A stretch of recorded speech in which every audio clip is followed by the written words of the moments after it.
Beneath the scorching desert sun, where the sands have held secrets for millennia, lies a civilization that left behind wonders too extraordinary to fully comprehend. Ancient Egypt, a place where time bends and the line between the earthly and the divine is blurred. The pyramids, standing tall as silent sentinels, have watched over us for thousands of years. But what if their true purpose still eludes us? How were they built with such precision, using techniques that modern engineers struggled to replicate?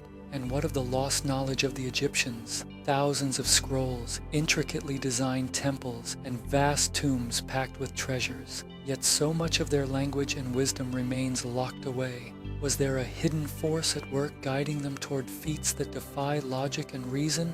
Or were they privy to ancient secrets that could alter our understanding of history itself?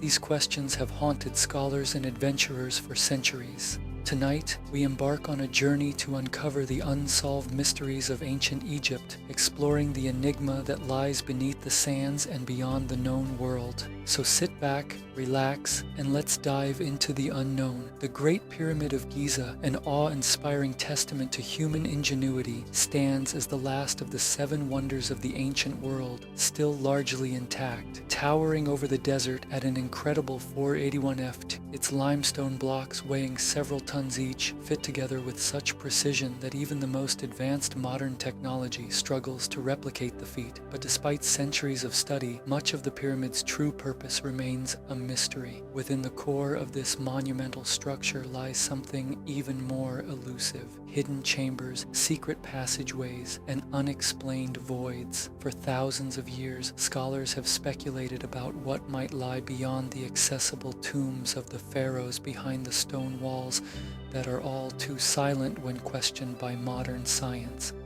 While the world has long accepted the Great Pyramid as the final resting place of Pharaoh Khufu, his tomb positioned at its heart, the idea that there are secret chambers still to be discovered challenges what we think we know about ancient Egyptian architecture and culture. From the very beginning, the pyramid has been a symbol of something far greater than just a royal tomb. Its geometric precision, its alignment with the stars, and its vast internal structure suggests that its builders knew more about mathematics, astronomy, and even acoustics than we have fully understood. But what if the pyramid holds more than we've uncovered so far? What if there are hidden chambers inside that have yet to reveal their secrets to the modern world? The idea of secret chambers within the Great Pyramid has been around for centuries, but it was not until the 19th century that the first whisperings of a hidden space would begin to surface. In 1837, British engineer and Egyptologist Howard Weiss conducted a series of exploratory digs inside the pyramid. At the time, Weiss believed the pyramid to be little more than a grandiose tomb. He discovered a series of shafts, some blocked, some leading to dead ends, which he documented extensively. But it was not until later that the real intrigue began. In 1954, the renowned Egyptologist Dr. Ahmed Fakhri conducted a thorough investigation of the Great Pyramid and confirmed the existence of a series of narrow passageways that seemed to lead nowhere. But these narrow hidden tunnels were not merely functional in nature. Some appeared to be deliberately sealed. In the years that followed, more and more researchers began to point to anomalies that could suggest something more profound. Could there be hidden chambers buried deep within the pyramid waiting to be found? The most compelling of these anomalies came in the form of strange, unexplained voids. In 2017, a team of international scientists using a cutting-edge imaging technique known as muon tomography made an astonishing discovery: a large, previously unknown void located deep within the heart of the Great Pyramid. The void measures about 30 meters in length, roughly the size of a small room. But its purpose and whether it was intended to be a hidden chamber or simply a structural feature remains a mystery. Muon tomography, a technique that utilizes cosmic particles to map the interior of structures, had been successfully used on other archaeological sites in the past. But the discovery of a hidden chamber inside the Great Pyramid was an unprecedented breakthrough. What makes this discovery even more remarkable is that the void appears to be positioned in such a way that it doesn't correspond to any known passage or architectural feature inside the pyramid. Its exact function is still unclear, but its existence raises a multitude of possibilities. Could this hidden chamber have been designed to house something far more significant than a mere burial space? Some have speculated that the void could have been a place of ritual, a secretive location for ceremonies that were never meant to be seen by the public eye.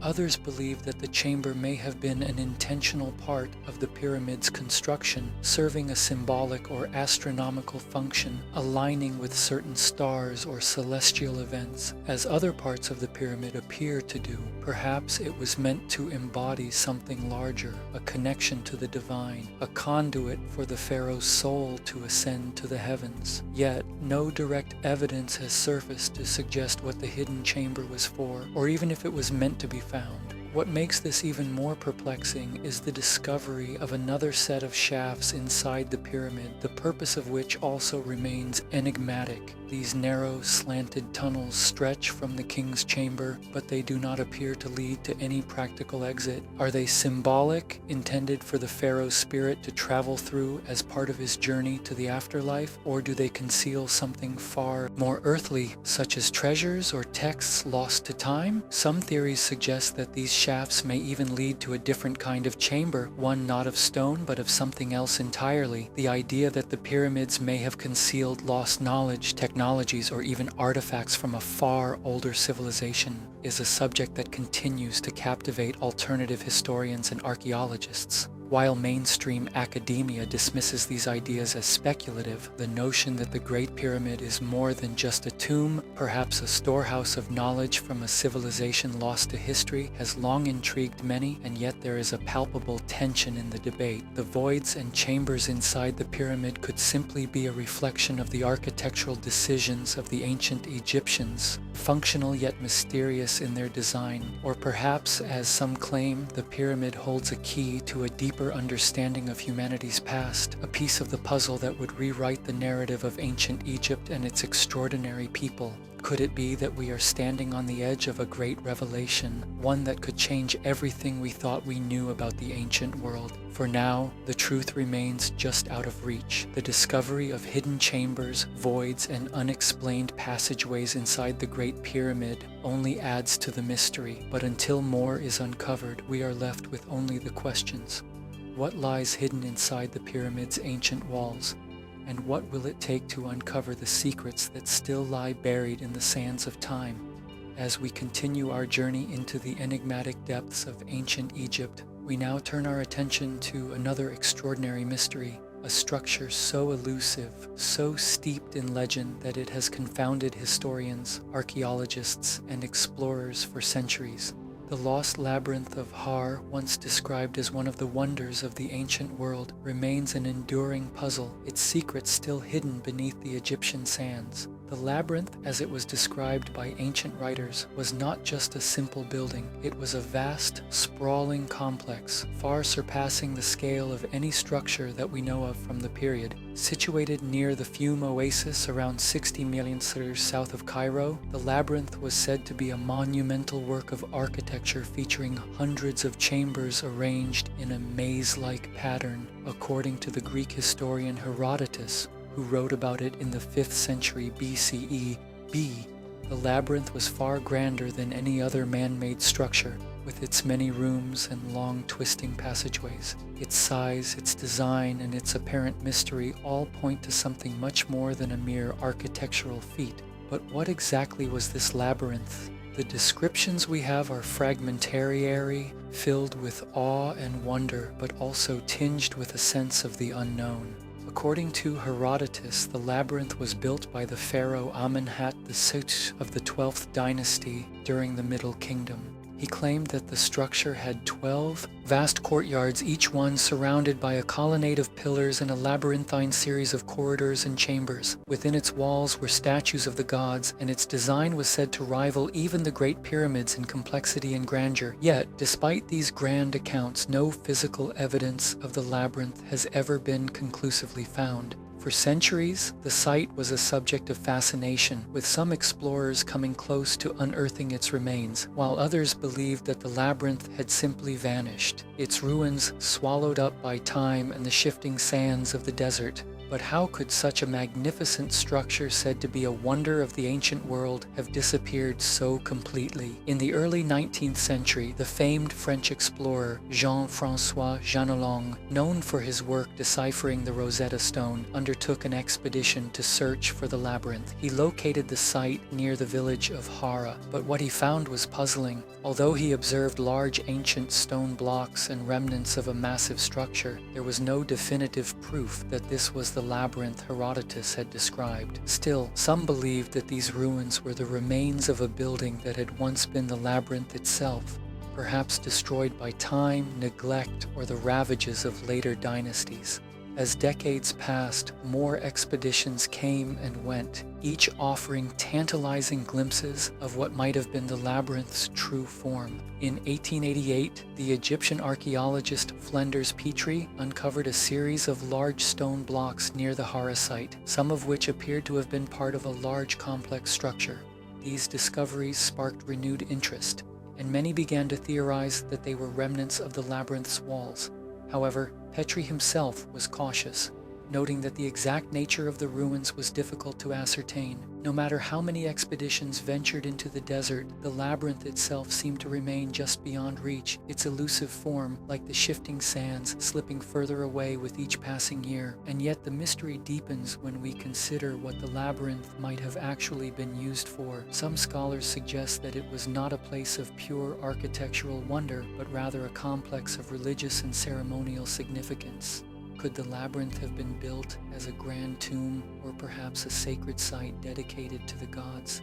Its intricate design could point to a ritualistic purpose, an environment that mirrored the spiritual journey of the soul, guiding the deceased through a series of symbolic obstacles on their path to the afterlife.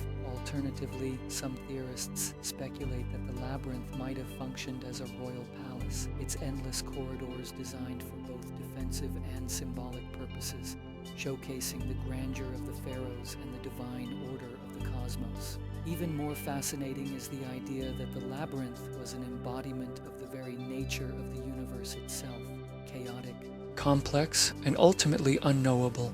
The Greeks, influenced by Egyptian thought, often depicted the labyrinth as a metaphor for the human condition, a place where the soul could be tested and transformed.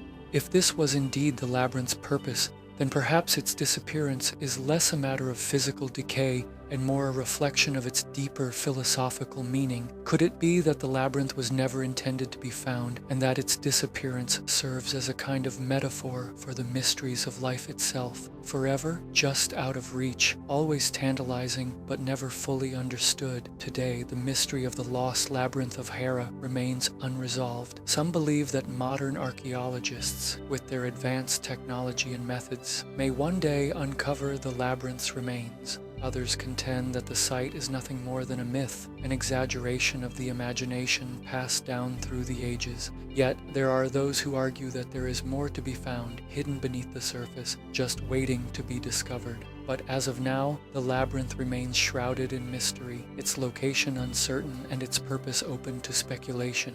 What is it about this structure that continues to captivate the imagination of so many even after all these years? Perhaps it is the allure of the unknown, the idea that some mysteries are too vast, too complex, and too ancient to fully comprehend. Or perhaps it is the hope that one day we will uncover the truth that the labyrinth is not lost forever, and that its secrets are waiting to be revealed once more. What might we find if we could finally unlock the enigma of the lost labyrinth? Could it hold answers to questions that have plagued us for centuries? Or will it remain like so many other wonders of the ancient world, a riddle that will never be solved, only time will tell? As we continue to unravel the mysteries of ancient Egypt, we shift our focus to an unsettling discovery, one that has puzzled archaeologists and researchers for over a century. Hidden within tombs and buried beneath the sands, a number of strange mummified creatures have been uncovered, their identities and purpose remaining elusive to this day. These oddities, often a far cry from the elaborate mummifications of royalty and nobility, have sparked a series of questions that seem to reach beyond the realm of the known world. In 1891, one of the most baffling finds was made by the British archaeologist Sir Flinders Petrie at the site of a small tomb in the desert near the Fume Oasis. Among the expected mummified remains of animals, cats, falcons, ibis, and other sacred creatures lay something entirely unexpected. These were not the remains of typical Egyptian fauna. Instead, they were the mummified bodies of creatures that appeared to be something else entirely. Hybrid forms, a fusion of animals, and in some cases, shapes that defied clear identification. The first of these strange finds was a small mummified creature that bore the body of a bird, but had the features of a reptile, with a beak fused to the body of what looked like a lizard's torso. The creature seemed to be a bizarre, unnatural hybrid, but it wasn't just one. Other mummified beings were unearthed, creatures that appeared to be a mix of various animals, often in ways that made no sense. There were mummies of cats with snake-like bodies or small mammalian creatures with the heads of crocodiles. These mummified beings were unlike anything seen in other ancient cultures, and their significance remains an enigma. What was their purpose? Why would the ancient Egyptians, masters of detailed and purposeful symbolism, create such strange and seemingly anomalous mummies? Were these creatures born out of ritual or religion, or did they have a more mundane function, perhaps tied to healing, magic, or even royal prestige? Each theory is weighed against the compelling nature of the evidence, yet none can fully explain the bizarre nature of these discoveries. The first mainstream theory to arise was that these creatures were the result of religious iconography. The ancient Egyptians had a long history of combining animal traits with human figures, creating deities and symbols that embodied both the physical and spiritual. The gods of Egypt, such as Anubis, the jackal-headed god of the afterlife, or Horus, the falcon-headed god of the sky, were often depicted with the heads or features of animals. It seemed reasonable that these hybrid mummies might be tied to similar iconographic practices, representations of gods or mythological figures. Perhaps these strange creatures were sacred animals, meticulously mummified to fulfill a divine or magical purpose. The Egyptians believed in a deep connection between the living and the spiritual realm, and animals were often seen as intermediaries between the human world and the divine. But why then were these creatures not just the usual animal forms like the cats, dogs, and birds that often appeared in mummification practices? Another theory suggests that these strange mummies could have been the result of experiments or ritual practices that were meant to produce otherworldly beings. The Egyptians, as advanced as they were in fields like medicine and biology, may have engaged in genetic experimentation, whether consciously or through the use of spiritual beliefs in transformative powers. Perhaps these hybrid creatures were viewed as a means of communicating with the gods, or even as a manifestation of divine power. Could it be that these creatures were created for a ritualistic purpose, perhaps as part of a greater effort to merge human and animal forms to create beings capable of bridging the gap between worlds? An intriguing possibility arises from this speculation. What if the mummified creatures were not created as mere representations of the gods, but as living beings that were altered or transformed? Ancient Egypt was known for its obsession with immortality and the preservation of the soul, and the concept of transformation was central to their religious beliefs. Perhaps these creatures, now forever preserved in their strange and unnatural states, were once living entities that underwent some form of alchemical or spiritual transformation. Could they have been experiments in creating beings that might be considered immortal or closer to the divine? The possibility of ancient experiments in genetic or alchemical transformation has been suggested, but evidence remains scant. Beyond religious or ritual purposes, another speculative theory suggests that these creatures were perhaps meant to represent the boundaries between the natural and supernatural worlds. Could they have been symbolic representations of chaos, embodying the strange and unpredictable forces of the universe that the Egyptians believed they could control through ritual? Egypt was a place where the known world and the unknown were often blurred, where powerful forces, both good and evil, were at play. Could these mummies have been representations of that chaos meant to ward off darker forces, or even to embody them in a controlled form? A more fringe theory, albeit one that continues to gain attention among certain circles of researchers, posits that the strange mummified creatures are evidence of lost knowledge, knowledge that could indicate a far more advanced civilization than what we typically associate with ancient Egypt. What if the Egyptians or an even older culture had the ability to manipulate life on a genetic level, crafting creatures for purposes we cannot yet fully comprehend? This theory relies on the assumption that the ancient Egyptians, far ahead of their time, had access to technologies or wisdom that was eventually lost, wisdom that could explain the existence of such bizarre creations. Of course, mainstream scholars remain hesitant to embrace these more radical ideas. They point to the possibility that these mummies are simply the product of misinterpretations or exaggerations in the historical record, or that they represent a more complex symbolic practice we do not yet understand. Nevertheless, the question remains: why would the ancient Egyptians go to such lengths to create and preserve these creatures? And what were they meant to represent? As we look deeper into the strange mummified creatures, we are left with more questions than answers. Were these beings a product of ancient ritual, an attempt at creating divine hybrids,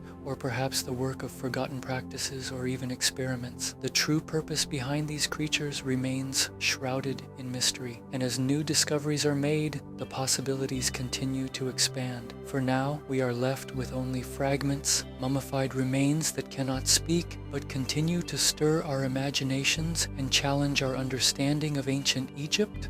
What secrets do these creatures hold? And what knowledge of the ancient world might still be hidden within their twisted forms? The answer, perhaps, lies just beyond the reach of our current understanding. Only time and further discoveries will tell. As we continue to explore the mysteries of ancient Egypt, we now turn our attention to one of the most compelling and widely discussed phenomena: the alignment of the Great Pyramids with Orion's belt. The Great Pyramid of Giza, with its imposing form and timeless grandeur, is perhaps the most iconic symbol of ancient Egypt. But what if the very way it was constructed and the site on which it was built held a deeper cosmic connection than we've ever truly understood?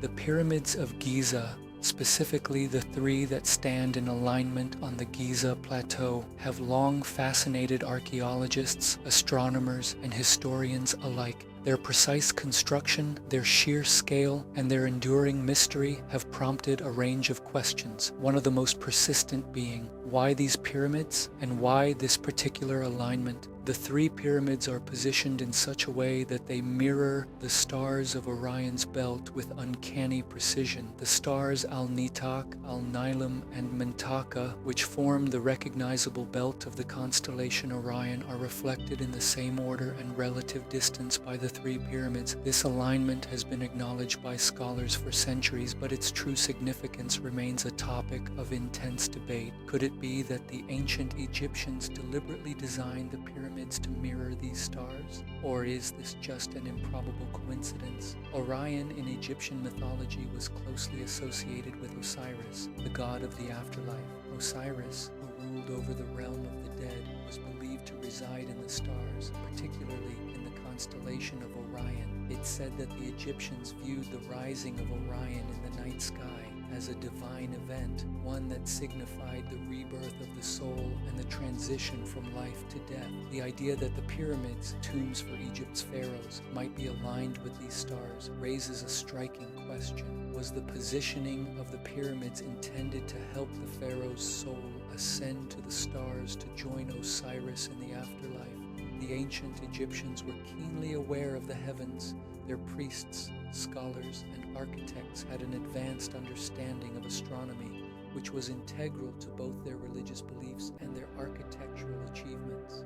The precise orientation of the pyramids, not just with Orion's belt, but also with other celestial bodies like the North Star, suggests that their builders had a sophisticated knowledge of the cosmos, knowledge that in many ways seems almost beyond their time. For example, the Great Pyramid is aligned with remarkable accuracy to true north, a feat that in ancient times would have been difficult to achieve without the aid of modern instruments.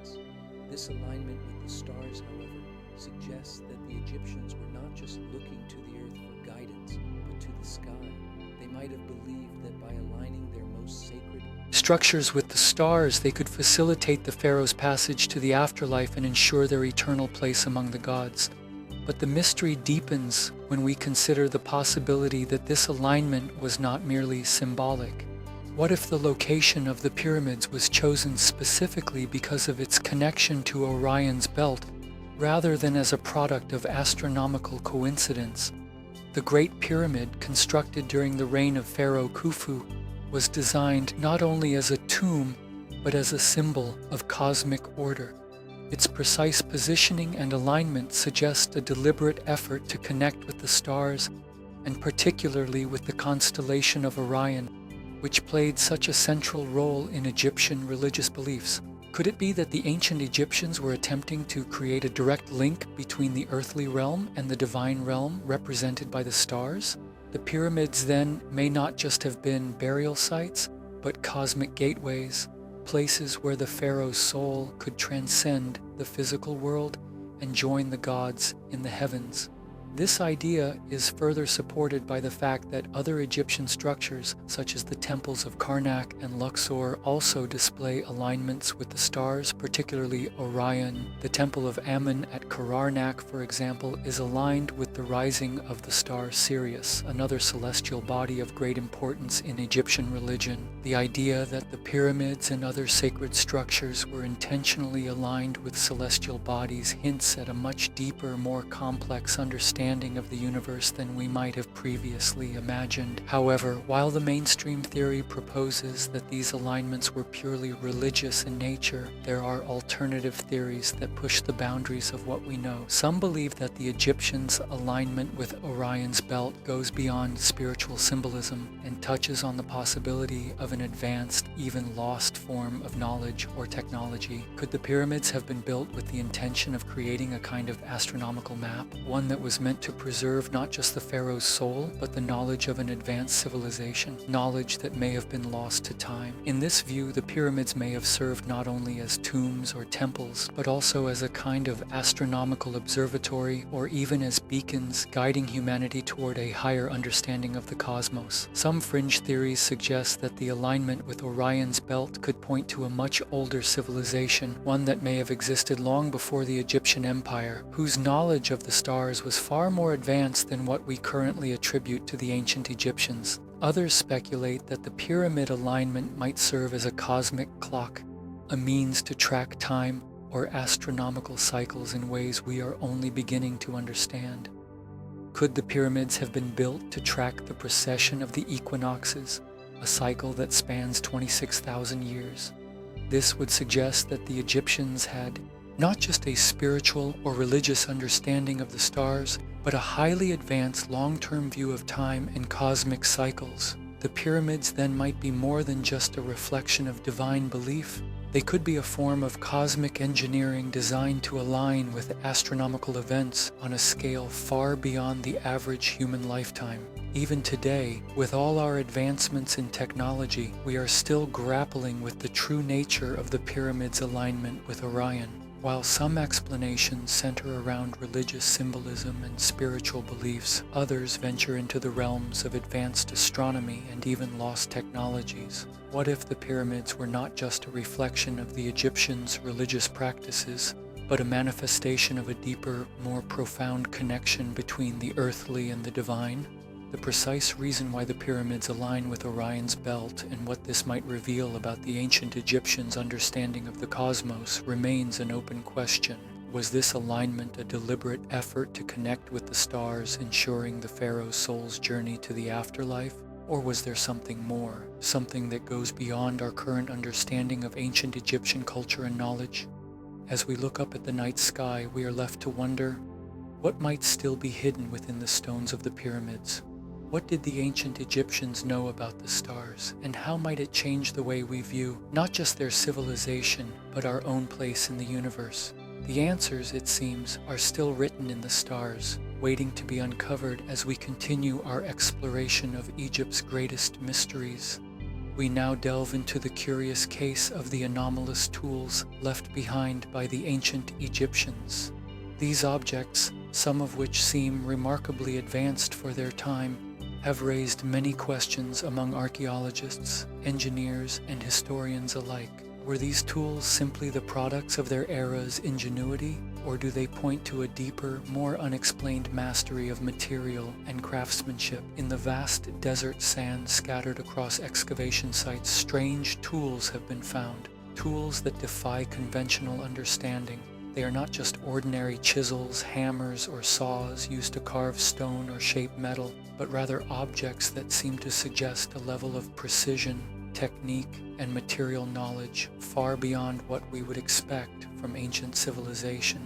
Take, for instance, the discovery of a highly polished copper drill bit found in a tomb near the Valley of the Kings. Unlike the crude tools typically used for stonework, this drill bit showed signs of extreme wear, as if it had been used to bore into a material far harder than any stone the Egyptians were thought to work with.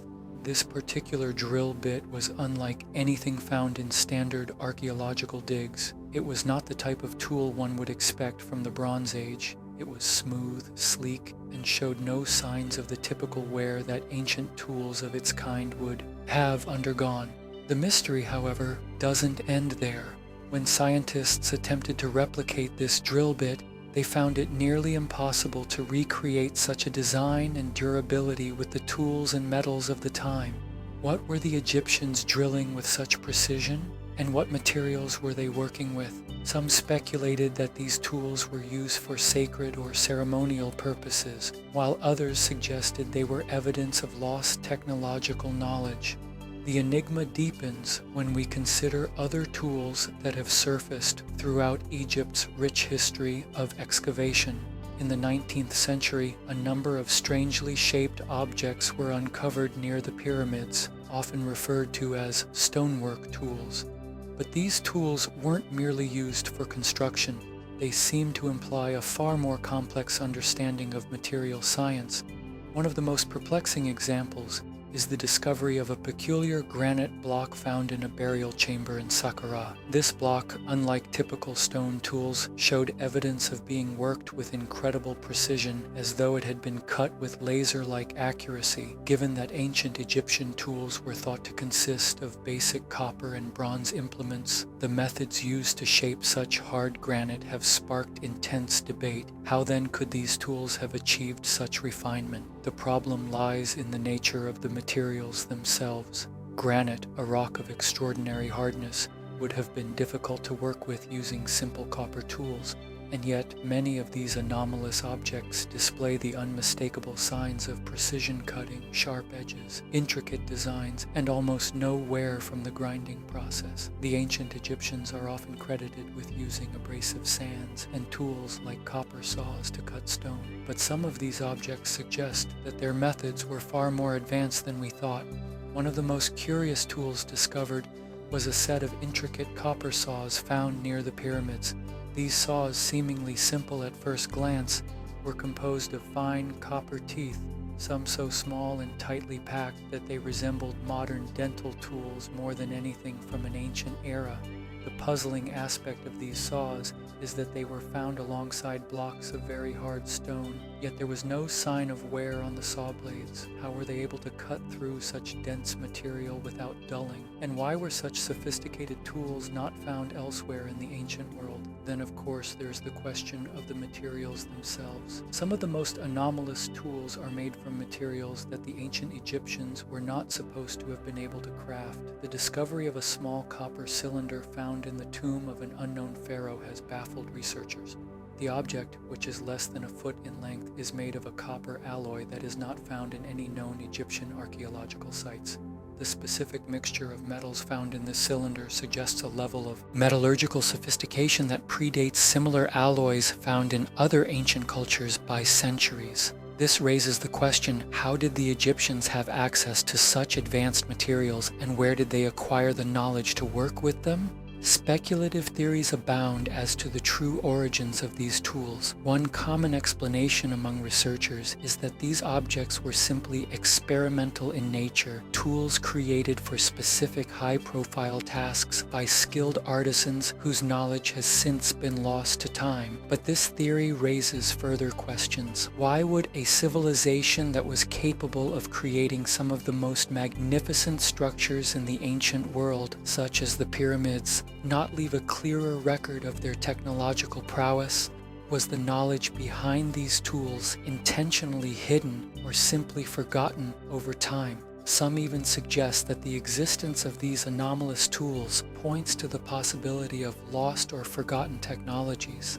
Could the Egyptians have had access to technologies perhaps from a civilization predating theirs that allowed them to craft tools and materials far beyond the capabilities of their time? This line of thought challenges our conventional understanding of history and suggests that the Egyptians, like other ancient civilizations, may have possessed knowledge or methods that we can barely imagine today. There are even fringe theories that suggest the tools found were not of earthly origin at all. Could these objects be remnants of contact with advanced beings from other parts of the world or even other realms? Some proponents of these theories point to the sheer complexity and precision of the tools, arguing that such objects seem too advanced for the time period in which they were created. While this idea is often met with skepticism, it continues to captivate the imaginations of those who believe that the ancient Egyptians, like many other ancient cultures, may have been in contact with unknown forces or advanced technologies. The anomalous tools of ancient Egypt, whether ceremonial,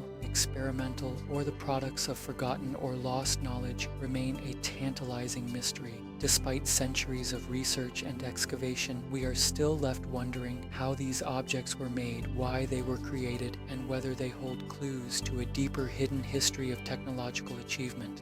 The precision of these tools, the materials used, and the lack of clear explanations all point to something extraordinary, an achievement that challenges our understanding of what the Egyptians could have known. As we continue to sift through the sands of time, we are left with the same question. What do these tools reveal about the true nature of ancient Egyptian technology? And more importantly, what might still be hidden, waiting to be discovered? The mystery remains unsolved, and as more tools are unearthed, we may one day uncover answers to these long-standing questions, or perhaps even stumble upon tools so advanced that they further blur the lines between the ancient and the unknown. As we continue our journey into the depths of Egypt's most intriguing mysteries, we now focus on one of the most captivating and enduring enigmas in ancient Egyptian history: the disappearance of Queen Nefertiti, a figure of immense beauty, power, and influence. Nefertiti's life and legacy have been a source of fascination for both historians and archaeologists for centuries. Yet despite her prominence, the story of what happened to her remains shrouded in mystery. Nefertiti is perhaps best known for her strikingly beautiful limestone bust, which has become one of the most iconic representations of ancient Egyptian art. The bust, discovered in 1912 by German archaeologist Ludwig Borchardt, shows a queen with regal poise, her elegant features captured in exquisite detail. The discovery of this artifact brought her fame, but it also ignited a series of questions that have yet to be answered. Who was this enigmatic queen? What was her role in the powerful 18th dynasty, and why did she seemingly vanish from history? Born as the great royal wife of Pharaoh Akhenaten, Nefertiti played a central role in one of the most controversial and transformative periods of ancient Egyptian history. Together with her husband Akhenaten, she helped introduce the Atenist religious revolution, an attempt to shift Egypt's worship from the traditional pantheon of gods to the singular worship of the sun disk Aten. This dramatic change in religious practice marked a turning point in Egypt's culture and political landscape. Despite her significant influence during Akhenaten's reign, Nefertiti's ultimate fate is far from clear. Historical records indicate that she was a powerful and influential queen, one who was even depicted in a number of religious and royal contexts as co-regent suggesting that she may have held substantial political power. She was portrayed alongside Akhenaten in several statues and even took part in public ceremonies, an unusual privilege for a queen in ancient Egypt. However, after around the 12th year of Akhenaten's reign, Nefertiti mysteriously disappears from the historical record. There are no definitive records that detail her death or any event marking her departure. The last known mention of her appears on a stela from year 12 of Akhenaten's rule. From that point on, she vanishes entirely from inscriptions, reliefs, and other historical texts. What happened to Nefertiti after this sudden disappearance?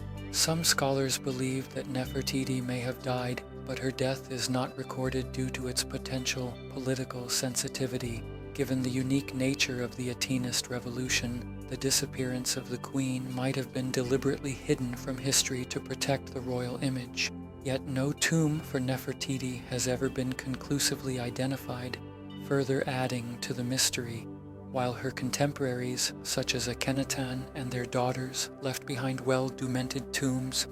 Nefertiti's burial site remains elusive. One theory often discussed among Egyptologists posits that Nefertiti may have had a co-regency with her husband's successor, King Tutankhamun. Some have suggested that after Akhenaten's death, Nefertiti could have assumed the role of pharaoh herself, perhaps under a different name. Given the limited historical evidence of female pharaohs in the 18th dynasty, some believe that Nefertiti might have taken on the title of Shmiank, a name that appears briefly in Egyptian records as a ruler between Akhenaten and Tutankhamun. This hypothesis, while intriguing, remains speculative, and no concrete evidence has yet confirmed this theory. If Nefertiti indeed became Smikara, why would she have chosen to rule under a different name?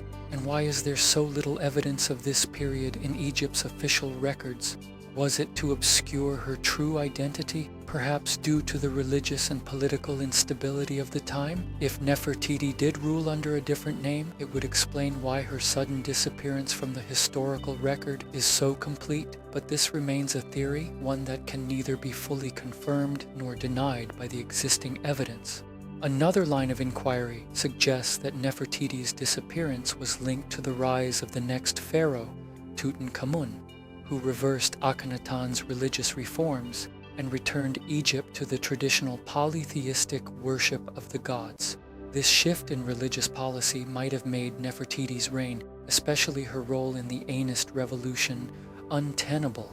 Perhaps in the changing political landscape, Nefertiti's legacy was intentionally erased to distance Egypt from the unpopular Anist period. In this view, the erasure was not only political but also symbolic, a way of completely undoing the reforms of Akhenaten and his queen. Then there is the possibility that Nefertiti's final years were simply lost to time due to the destruction of records and tombs. The period following Akhenaten's death was one of great upheaval, with Egypt's religious practices in flux and the royal court often shifting allegiances. Could it be that Nefertiti's tomb, along with any remaining traces of her life, was destroyed or lost in the chaos that followed the reign of Akhenaten? The absence of her tomb, combined with the destruction of many other royal tombs from the same period, leaves open the possibility that her burial site remains hidden somewhere in the desert sands awaiting discovery. For those who entertain more fringe theories, there are even suggestions that Nefertiti's disappearance was not merely political, but potentially metaphysical. Some have speculated that Nefertiti might have been involved in mystical practices or had knowledge of secrets so powerful that her disappearance was part of an effort to protect her from those who wished to suppress her influence. These ideas, however, while fascinating, are highly speculative and remain firmly in the realm of myth and conjecture. And despite the many theories, there is no definitive answer to the mystery of Nefertiti's disappearance. The absence of conclusive evidence leaves us with only fragments of a life that was at one point one of the most powerful in the ancient world. The last image we have of Nefertiti is that of her celebrated bust, forever immortalized in stone. Yet we know little more about her final years, her death, or her legacy. Her disappearance continues to captivate historians and archaeologists, inviting speculation and inspiring further research into the unknown corners of Egypt's past. As we look back at the reign of Queen Nefertiti, we are left with a tantalizing question. What did the ancient Egyptians truly know about their rulers? and what might still be hidden beneath the sands of time. Could Nefertiti's true story and the truth behind her disappearance be waiting to be uncovered? Only time will tell. As we move further back in time to the very dawn of Egyptian civilization, we encounter a realm that is as elusive as it is captivating, the forgotten gods of pre-dynastic Egypt. Long before the rise of the pharaohs and the grand temples of the New Kingdom, there existed a complex world of deities and spiritual practices that remain shrouded in mystery. Their names are mostly lost to history, their depictions faded, and their roles in early Egyptian society barely hinted at. Yet the tantalizing traces they left behind suggest a pantheon that was far more varied and intricate than the familiar gods of later dynasties. In the early periods of Egyptian history before the unification of Upper and Lower Egypt under the first pharaohs, the land was populated by small independent chiefdoms. Each of these regions had its own set of local deities, gods that were often deeply tied to the natural world and the forces that governed the lives of the people. Some of these deities were represented in stone or clay, often in the form of statues, stele, or pottery. These artifacts are among the few remnants that can offer us a glimpse into the spiritual life of these early Egyptians. One of the most significant sites for the study of these forgotten gods is Abydos, an ancient city that became one of Egypt's most important religious centers. But in the pre-dynastic period, Abydos was far more than a burial place for kings and nobles. It was a sacred landscape deeply tied to the worship of powerful local deities. In the ruins of Abydos, archaeologists have uncovered numerous early tombs, some belonging to rulers who predate the pharaohs, as well as objects that suggest a highly developed religious tradition. Among the artifacts, one can find images of gods that are almost unrecognizable to the modern eye, deities whose names are often unknown or poorly understood. These gods, much like their followers, were absorbed into the larger Egyptian pantheon as the state took shape and their identities became blurred or erased. One of the most intriguing examples of this spiritual landscape is the figure of the Scorpion King, a semi-mythical ruler of the early dynastic period who is often depicted alongside the gods of his time. His name scrolled in early hieroglyphs links him to deities that have largely disappeared from the historical record. Yet the imagery associated with him suggests a complex belief system that predates the era of the Great Pyramids and the gods like Osiris, Isis, and Horus that would later dominate the Egyptian pantheon. What did the Scorpion King's reign tell us about the divine forces that shaped the Nent Egyptian state? And why do we find such a striking lack of information on the specific gods he worshipped?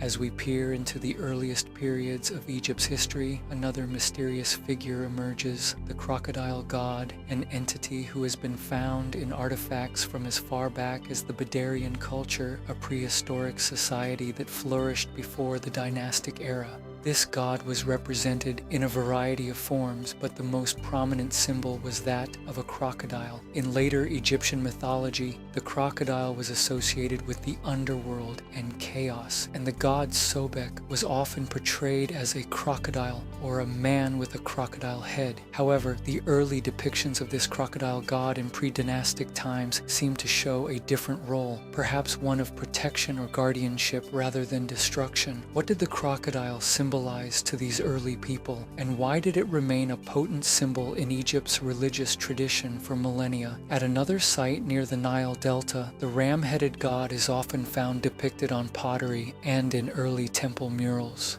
This deity, with a face like a ram, is one of the more elusive figures from pre-dynastic Egypt. In later periods, ram-headed gods such as Amun would come to play major roles in Egyptian religion, but this earlier incarnation is more enigmatic. Was this god an ancestor of Amun, or was he part of a much older tradition that connected Egypt's spiritual world with the natural rhythms of the land, such as fertility, agriculture, and the seasonal flooding of the Nile?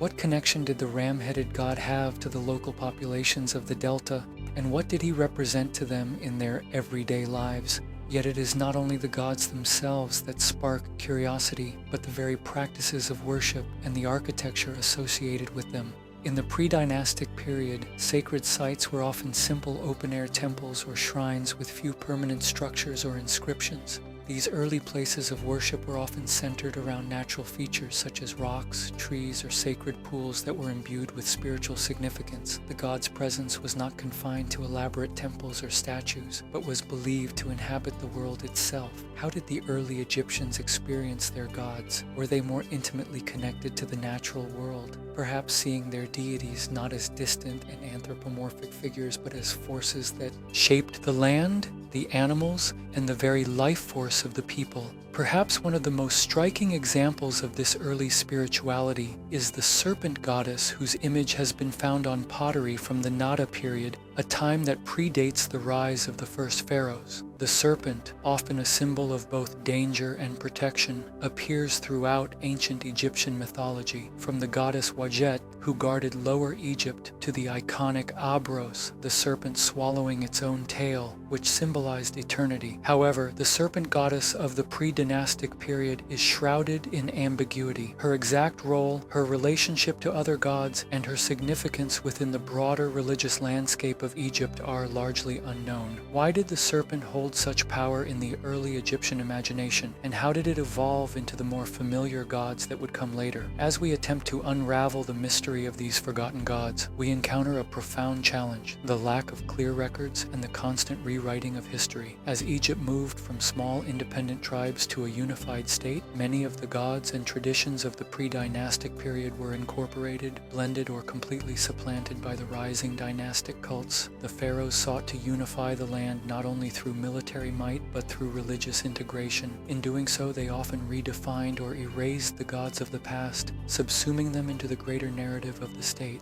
Were the gods of the pre-dynastic period truly forgotten, or were they purposefully overshadowed by the state's agenda? The forgotten gods of pre-dynastic Egypt raise more questions than they answer. What did these ancient deities tell us about the early Egyptians' relationship with the divine? Were these gods entirely separate from the later gods of the dynastic period, or were they simply an earlier manifestation of the same forces that would come to dominate Egyptian spirituality? How much of Egypt's rich religious tradition is actually a product of the creative blending of old and new beliefs?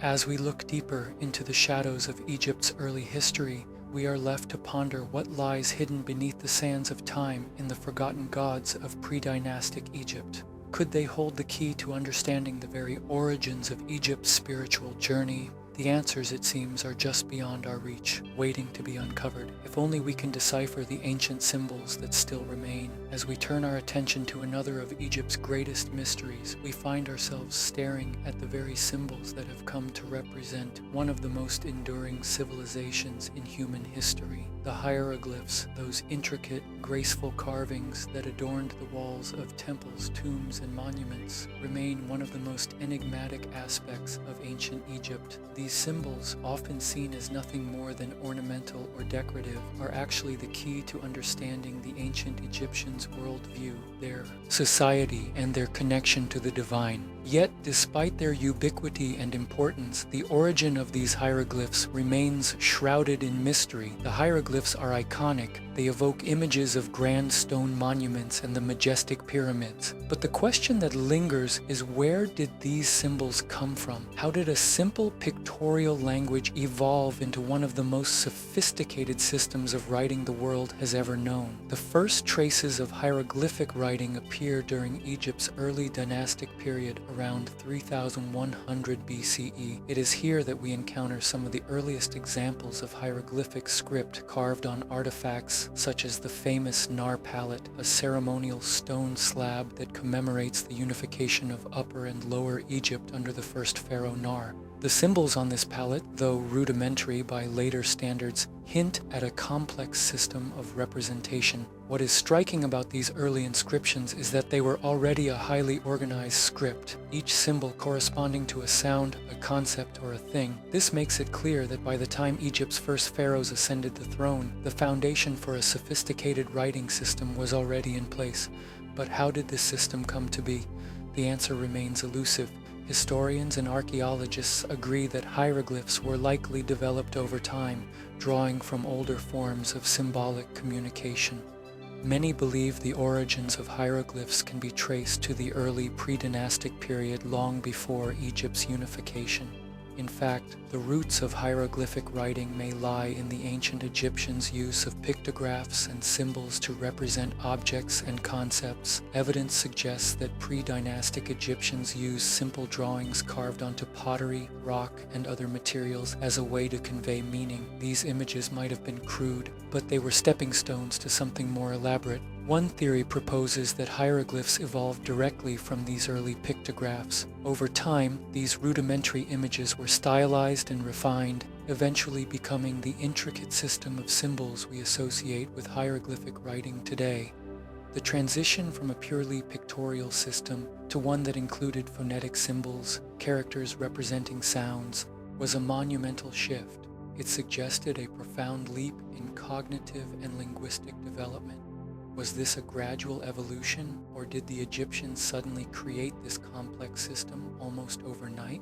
To understand the origins of hieroglyphs, we must also consider the role of religion and divine inspiration. For the ancient Egyptians, writing was not just a practical tool for recording transactions or writing letters. It was a sacred act. Writing was intimately tied to the gods, particularly the god of wisdom, writing, and knowledge. According to Egyptian mythology, he was said to have invented writing and to have given it to humanity as a gift from the gods. Was it the divine influence of that helped shape the Egyptian writing system?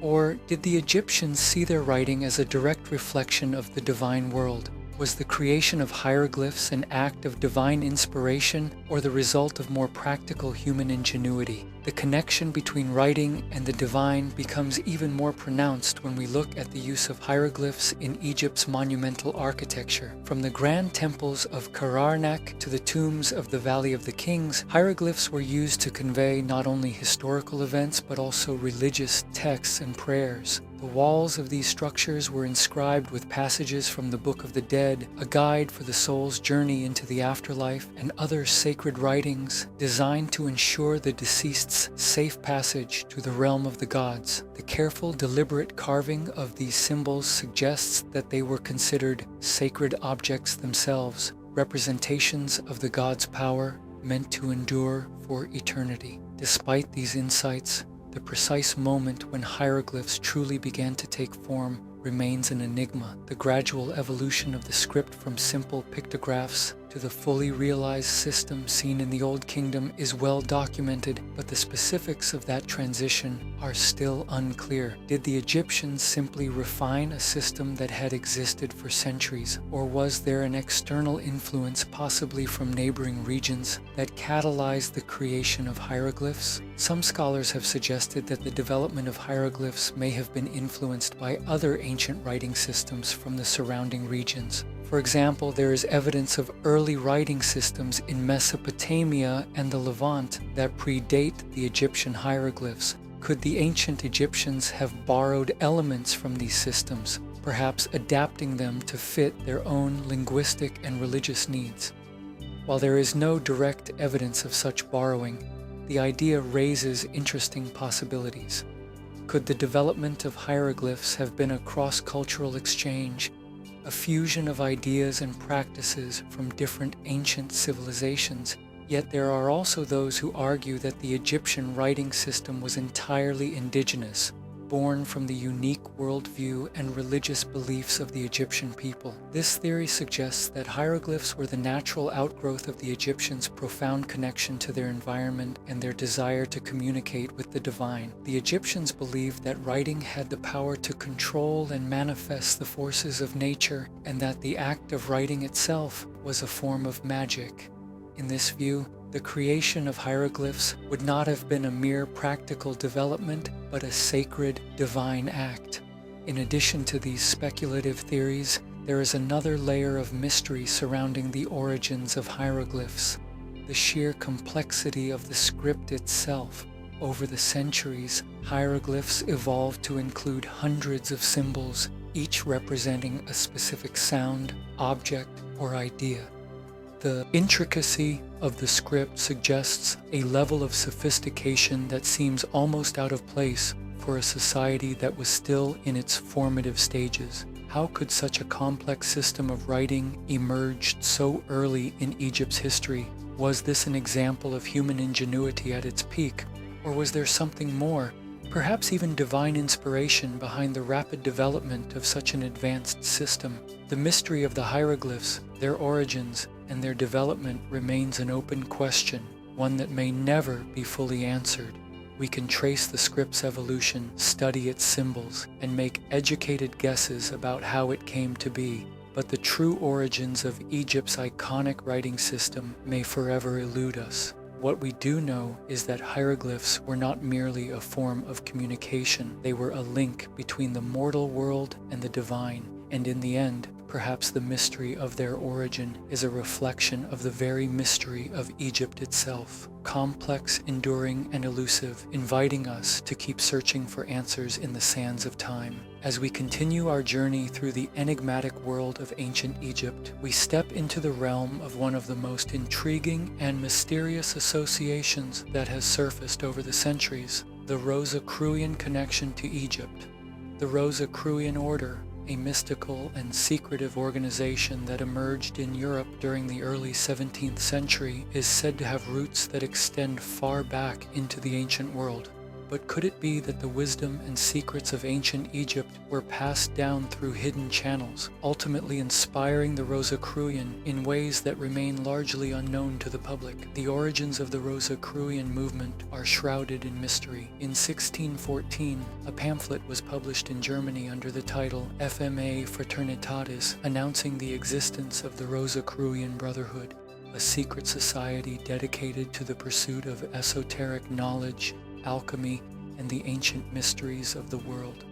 This was followed by 2 additional manifestos, and the movement quickly gained traction among intellectuals, mystics, and scholars across Europe. But what was it about Egypt that seemed to so deeply influence these early Rosians? Was it merely the allure of a long-lost ancient civilization? Or was there a deeper connection, one that suggests the transmission of hidden knowledge from Egypt to the West? To explore this connection, we must first understand the spiritual and philosophical framework that underpinned the Rosicrucian movement. The Rosicrucians were driven by the idea of an ancient universal wisdom, one that transcended religious boundaries and sought to unlock the secrets of the universe through alchemy, astrology, and the study of ancient texts. They believed that this wisdom had been preserved by secret societies throughout history, hidden from the masses to protect it from misuse. The key to unlocking this wisdom, they argued, was to return to the teachings of the ancient world, particularly those of Egypt. Why Egypt? To the Rosicrucians, Egypt was not just a civilization of monumental pyramids and grand temples. It was a land imbued with profound mystical knowledge, a place where the secrets of the universe were believed to be encoded in its very structures, symbols, and sacred texts. Ancient Egypt, with its rich pantheon of gods and its deeply spiritual worldview, offered a doorway to a hidden reality, one that the Rosicrucians sought to uncover. One of the most compelling links between the Rosicrucian and Egypt is the symbolism of the rose and the cross,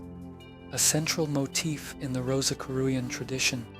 This symbol, often depicted as a cross with a rose at its center, is said to represent the union of opposites, the spiritual and the material, the masculine and the feminine, life and death. Some researchers suggest that this emblem may have its origins in the ancient Egyptian goddess Isis, whose symbols such as the Ankh, the key of life, and the lotus, which also represented rebirth, were often associated with the rose and cross motifs. Could the Rosicrucians have derived this powerful symbol from the iconography of Isis, a goddess who was venerated as the mother of all creation and a central figure in Egyptian mysticism?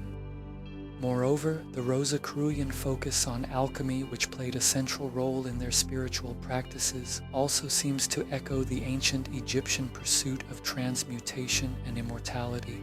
The Egyptians, with their intricate tertiary practices and obsession with the afterlife, believed in the transformation of the soul and body after death. This process of spiritual purification and transcendence was reflected in the Egyptian art of alchemy, which sought to turn base metals into gold as a metaphor for the transformation of the soul. The Rosicrucians, too, practiced alchemy, though their focus was not just on the material transformation of substances, but on the spiritual evolution of the practitioner was their alchemical philosophy, then influenced by the Egyptian ideas of immortality and the transformation of the soul. The connection deepens when we look at the Egyptian mystical texts that may have been known to the Rosicrucian. One of the most famous works associated with ancient Egyptian spirituality is the Emerald Tablet, an alchemical text attributed to Hermes Trismegistus, a figure who was believed to embody the wisdom of both the Greek god Hermes and the Egyptian god Thring, knowledge and magic. The Emerald Tablet contains the famous phrase, "As above, so below," a maxim that encapsulates the idea of the interconnectedness of the universe. This text was widely revered by the Rosicrucians, who saw it as a key to unlocking the mysteries of the universe. Could the Rosicrucians have learned of the Emerald Tablet and its teachings through an ancient Egyptian transmission of knowledge? If so, how did these texts, which were closely guarded by Egyptian priests, find their way into the hands of Western mystics? There are also speculations that the Rosicrucians were influenced by the ancient Egyptian architectural and mathematical knowledge. The Egyptians were masters of geometry, using their understanding of sacred geometry to design the pyramids and temples that continue to awe us today. The precise alignment of the Great Pyramid of Giza with the stars and the intricate mathematics involved in its construction have long fascinated scholars and mystics alike. The Rosicrucians, with their deep interest in sacred geometry, may have seen the Egyptian pyramids not only as architectural marvels, but as symbols of the hidden divine knowledge that could be unlocked through the study of geometry and the cosmos. Could the Rosicrucians have believed that the ancient Egyptians encoded mystical knowledge within the very proportions and measurements of their sacred sites? But perhaps the most intriguing question arises when we consider the possible direct influence of Egyptian wisdom on the Rosicrucian. Did the Rosicrucian have access to secret Egyptian texts, possibly through ancient initiatory traditions, or were they drawing upon their own esoteric interpretations of Egyptian culture? Some claim that the Rosicrucian had access to lost libraries, such as the famed Library of Alexandria, where knowledge from both the Egyptian and Greek worlds was stored. However, whether or not the Rosicrucians were in direct contact with Egyptian wisdom remains speculative. The story of the Rosicrucians and their connection to ancient Egypt is a tale woven from fragments of history, myth, and esoteric belief. There are those who insist that the Rosicrucians were merely drawing inspiration from the mystical allure of Egypt, while others maintain that they were the inheritors of a secret tradition that stretches back to the time of the Pharaohs. The truth remains elusive, just as the mysteries of ancient Egypt continue to beckon us from the shadows of time. What we do know is that the Rosicrucian order, in its search for divine knowledge, looked to Egypt as a repository of ancient wisdom, one that may hold answers to the deepest questions about life, death, and the universe. As we continue to explore the vast and intricate tapestry of Egypt's mysteries, we are left with the question, how much of Egypt's hidden knowledge was passed down through secret channels to the Western world, and how much of it remains concealed, waiting for the right moment to be rediscovered? The Rosicrucians may hold the key to this ancient enigma, but whether that key will ever unlock the door remains an open question. As we continue our journey through the enigmatic world of ancient Egypt, we turn our focus to one of the most mysterious and puzzling discoveries ever made within the desert sands: the black boxes of Dashur. Located near the famed pyramids of the Egyptian necropolis of Dashur, these structures, often described as mysterious, stand as enigmatic testaments to the advanced engineering and possibly forgotten knowledge of ancient Egypt. the black boxes are not, as their name might suggest, containers or simple objects of everyday use. Rather, they are massive monolithic stone blocks crafted with such precision that they seem almost otherworldly. These blocks are said to have been discovered in the early 20th century, lying in close proximity to the Bent Pyramid, one of the most iconic and unique pyramids in Egypt. As visitors approach the site today, they find themselves drawn to these structures. Intrigued by their perfectly smooth surfaces and their imposing forms, they appear as if deliberately left behind, waiting to reveal something, their secrets guarded by the ancient earth that surrounds them. The mystery begins with their shape,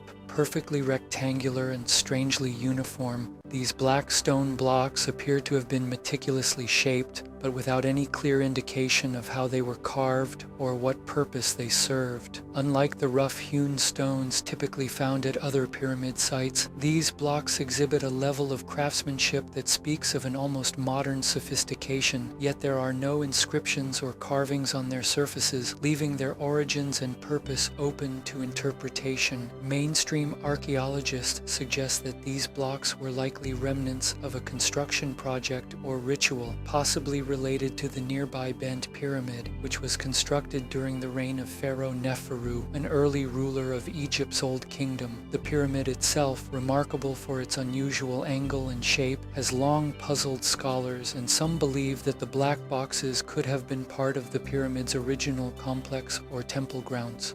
Perhaps they served as foundational stones, or maybe they were involved in some form of religious or ceremonial function lost to time. However, the sheer precision of these stone blocks raises several unsettling questions. How could a civilization so ancient with limited tools and technology craft stones so exact and perfectly aligned? Could the Egyptians have possessed knowledge that has since been forgotten, a kind of engineering expertise that allowed them to create perfectly smooth angular stones capable of withstanding the test of millennia? And if so, why did these blocks remain hidden and unexplained for so long? Theories about the black boxes stretch into the realm of the speculative, as some have suggested that they could be more than mere construction leftovers. Some have even pointed to them as evidence of an ancient technology far beyond what we currently understand. Some researchers, drawn to the almost eerie perfection of the blocks, have posited that they may have once been part of an energy-producing device, possibly harnessing forces we do not yet comprehend, or even storing something powerful within. Could the black boxes have been some form of energy storage or device, possibly even a form of power generation that is beyond the scope of our current knowledge? For some, the black boxes are not just the remnants of ancient technology, but symbols of a much larger, even cosmic mystery. They are often associated with the idea of lost knowledge, that the ancient Egyptians may have understood forces of the universe that we have long since forgotten. This notion is particularly compelling when one considers the precision with which these stones were created. Did they possess a scientific or metaphysical understanding that has been deliberately obscured over time, whether through natural disaster or deliberate destruction of records? The fact that these blocks have survived intact without explanation only deepens the mystery. In recent years, a more fringe theory has emerged, which ties the black boxes of Dashur to other enigmatic objects scattered across Egypt and beyond. Could these blocks be part of an ancient global network of similar structures, perhaps placed in key locations around the world, all linked by the same mysterious energy or purpose? Some have speculated that such blocks could have been deliberately constructed as part of a lost global civilization which predated the pharaohs and was capable of harnessing energy from the earth in ways that we have yet to fully understand. For instance, one theory suggests that the blocks might have been used in conjunction with the pyramids to amplify or concentrate energy, a theory that posits the pyramids were not just tombs, but possibly sites of energy generation or cosmic alignment. A According to this view, the black boxes could have been integral to a system of power that spanned not only Egypt but other ancient civilizations. While there is no direct evidence to support this, the theory reflects a growing interest in the idea that ancient cultures possessed knowledge of energy fields and their potential for harnessing power, which may have been lost or forgotten after the collapse of their civilizations. Yet even among scholars, there are still questions that remain unanswered about the function and origins of the black boxes. Could they be part of an ancient ritual, perhaps created to symbolize the relationship between the living and the divine? Were they perhaps meant to stand as markers of sacred space? Or were they used in some other ceremonial context we cannot yet imagine? Given the mystery that surrounds their true purpose, it's difficult to dismiss any of these possibilities outright. The black boxes of Dashur serve as a profound reminder that not all mysteries of ancient Egypt have been solved. They stand there silent and unyielding, casting their shadow over our understanding of the past. Their smooth, dark surfaces and massive forms suggest a sophistication of knowledge and craftsmanship that we have yet to fully comprehend. As we peer into the ancient sands of Dashur, we are left to ponder the questions that these black boxes continue to provoke. Were they simple construction debris left behind from a long-forgotten pyramid complex, or do they represent a more profound secret, one that reaches back to an ancient knowledge of the earth, the cosmos, and the very forces that govern our existence? The answers may still lie buried in the sand, waiting for someone to unlock their long-held mysteries. So as we step away from the black boxes, we are reminded that the story of ancient Egypt is far from finished. There are still countless secrets hidden beneath the surface, waiting to be revealed, if only we can find the key to unlock them. As the sun sets over the Giza Plateau, the three pyramids cast long shadows that stretch across the desert, their ancient forms standing resolute against the passage of time. The Great Pyramid of Khufu, also known as Cheops, looms tallest among them, its massive stone blocks rising in perfect alignment. For millennia, these structures have captivated the imagination of all who have stood before them, yet their true purpose remains one of the most enduring mysteries of ancient Egypt. Mainstream archaeology holds that the pyramids were built as monumental tombs for Egypt's pharaohs, elaborate burial places meant to honor and immortalize the rulers who would transition to the afterlife. The ancient Egyptians, it is said, believed that the pharaohs were divine beings, and their tombs were designed to help them in their journey to the afterlife. The pyramid shape itself was likely symbolic, reflecting the concept of the pharaoh's soul ascending to the heavens and joining the gods. But even as this explanation holds sway in modern scholarship, the more we study the pyramids, the more we are forced to ask, could their purpose have been something far more profound? What if the pyramids were not simply tombs, but something far more complex? An intersection of architecture, astronomy, mathematics, and perhaps even energies we have yet to fully understand. Consider the precision with which the pyramids were constructed. The Great Pyramid, for instance, was originally covered in smooth white Tur limestone, which would have made it gleam in the sun. Each of its sides is nearly perfectly aligned with the four cardinal directions, north, south, east, and west, an alignment so precise that even modern technology can scarcely replicate it. The base of the pyramid is leveled to within just a few cm across its entire surface, and the dimensions of the pyramid itself encode mathematical constants like pi and the golden ratio. This attention to detail on a scale that dwarfs even the most ambitious architectural feats of today suggests that the builders had access to knowledge and techniques that are still not fully understood. Could these feats of engineering be more than just the product of skilled labor and simple tools? Could the pyramids have been designed with a specific purpose beyond the burial of kings? Perhaps to harness or focus energy, or to create a cosmic alignment that connected the earth to the heavens. One theory posits that the pyramids were constructed as energy conductors, using the precise geometry of their form to channel and amplify natural forces. Some have pointed to the pyramids' alignment with certain star systems, particularly the constellation of Orion, which has long been associated with Osiris, the Egyptian god of the afterlife. The stars of Orion's belt, in particular, have a direct correlation with the placement of the 3 pyramids on the Giza plateau. Was this alignment intentional, designed to create a celestial connection between the pharaohs and the gods? Could the pyramid itself have served as a tool, transmitting divine energy from the stars to the earthbound ruler? This theory, while speculative, suggests that the pyramids were not just monumental tombs, but complex devices engineered with a sophisticated understanding of astronomy, geometry, and energy fields. Some have even suggested that the pyramids were intended to be functional machines, giant power generators, or even a means to communicate with otherworldly forces.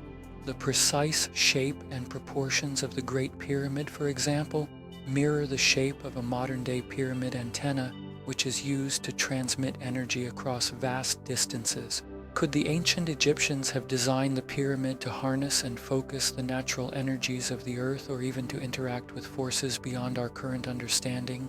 Beyond the physical and technical, the purpose of the pyramids could also be tied to Egypt's deeply spiritual worldview. The ancient Egyptians believed in the concept of Mahat, the divine order of the universe, which encompassed not just physical law, but also the spiritual and moral fabric of existence. In this context, the pyramids may have been designed not just to serve the needs of the pharaoh's body, but to uphold the cosmic balance itself.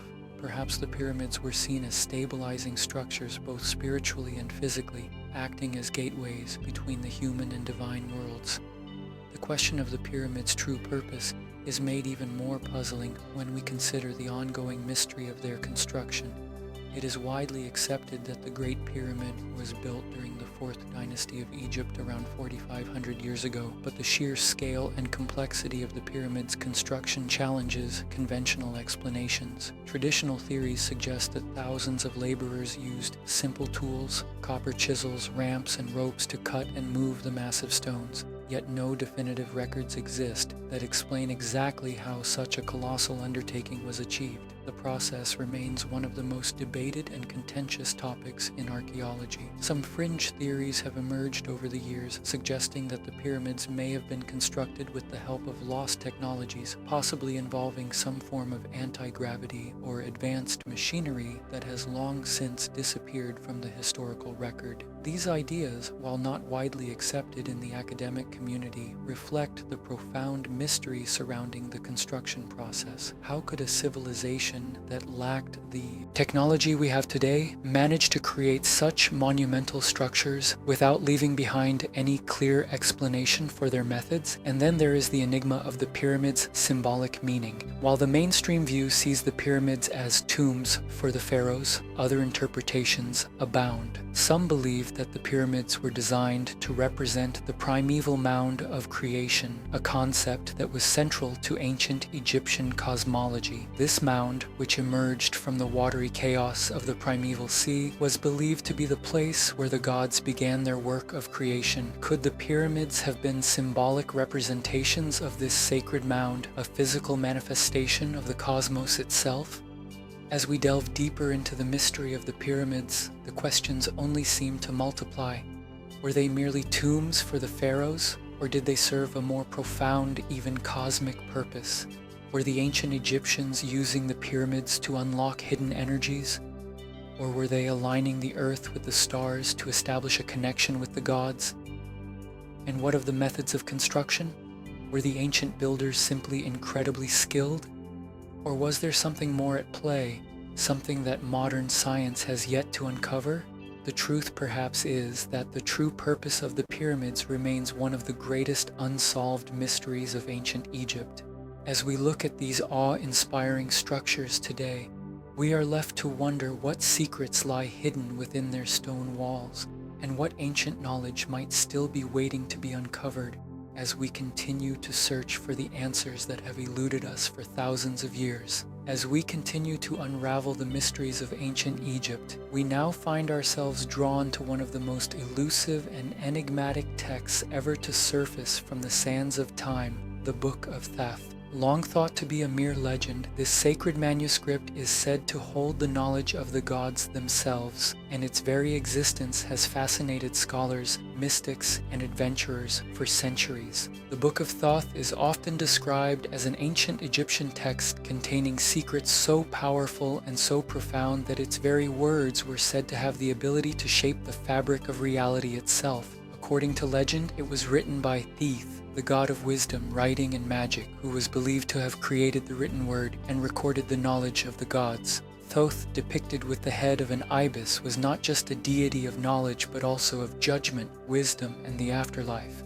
His role was central to the ancient Egyptian belief system, where he was said to have maintained the universe's order, recording the deeds of the dead and weighing their hearts against the feather of Mahat, the goddess of truth. But the Book of Thoth was not simply a religious text. It was said to be a manual of divine magic capable of unlocking hidden powers. To possess it was to wield the ultimate power over life, death, and the very laws of nature. The legends suggest that it contained knowledge of the cosmos, spells to communicate with the gods, and even the means to transcend mortal limitations. Such was its potency that it was not meant for the uninitiated, and as such, it became a closely guarded secret kept from public view. Over time, the Book of Thoth became synonymous with the idea of forbidden knowledge, tantalizing those who sought it out, but its location remained a mystery. Some claim that it was hidden away within the great libraries of ancient Egypt, while others believe that it was lost to the ages, swallowed by the sands of time. Throughout history, several accounts have emerged that hint at its existence, but none have ever provided definitive proof. Some say it was hidden within the tombs of pharaohs, while others argue it may have been kept within the very temples dedicated to Thel,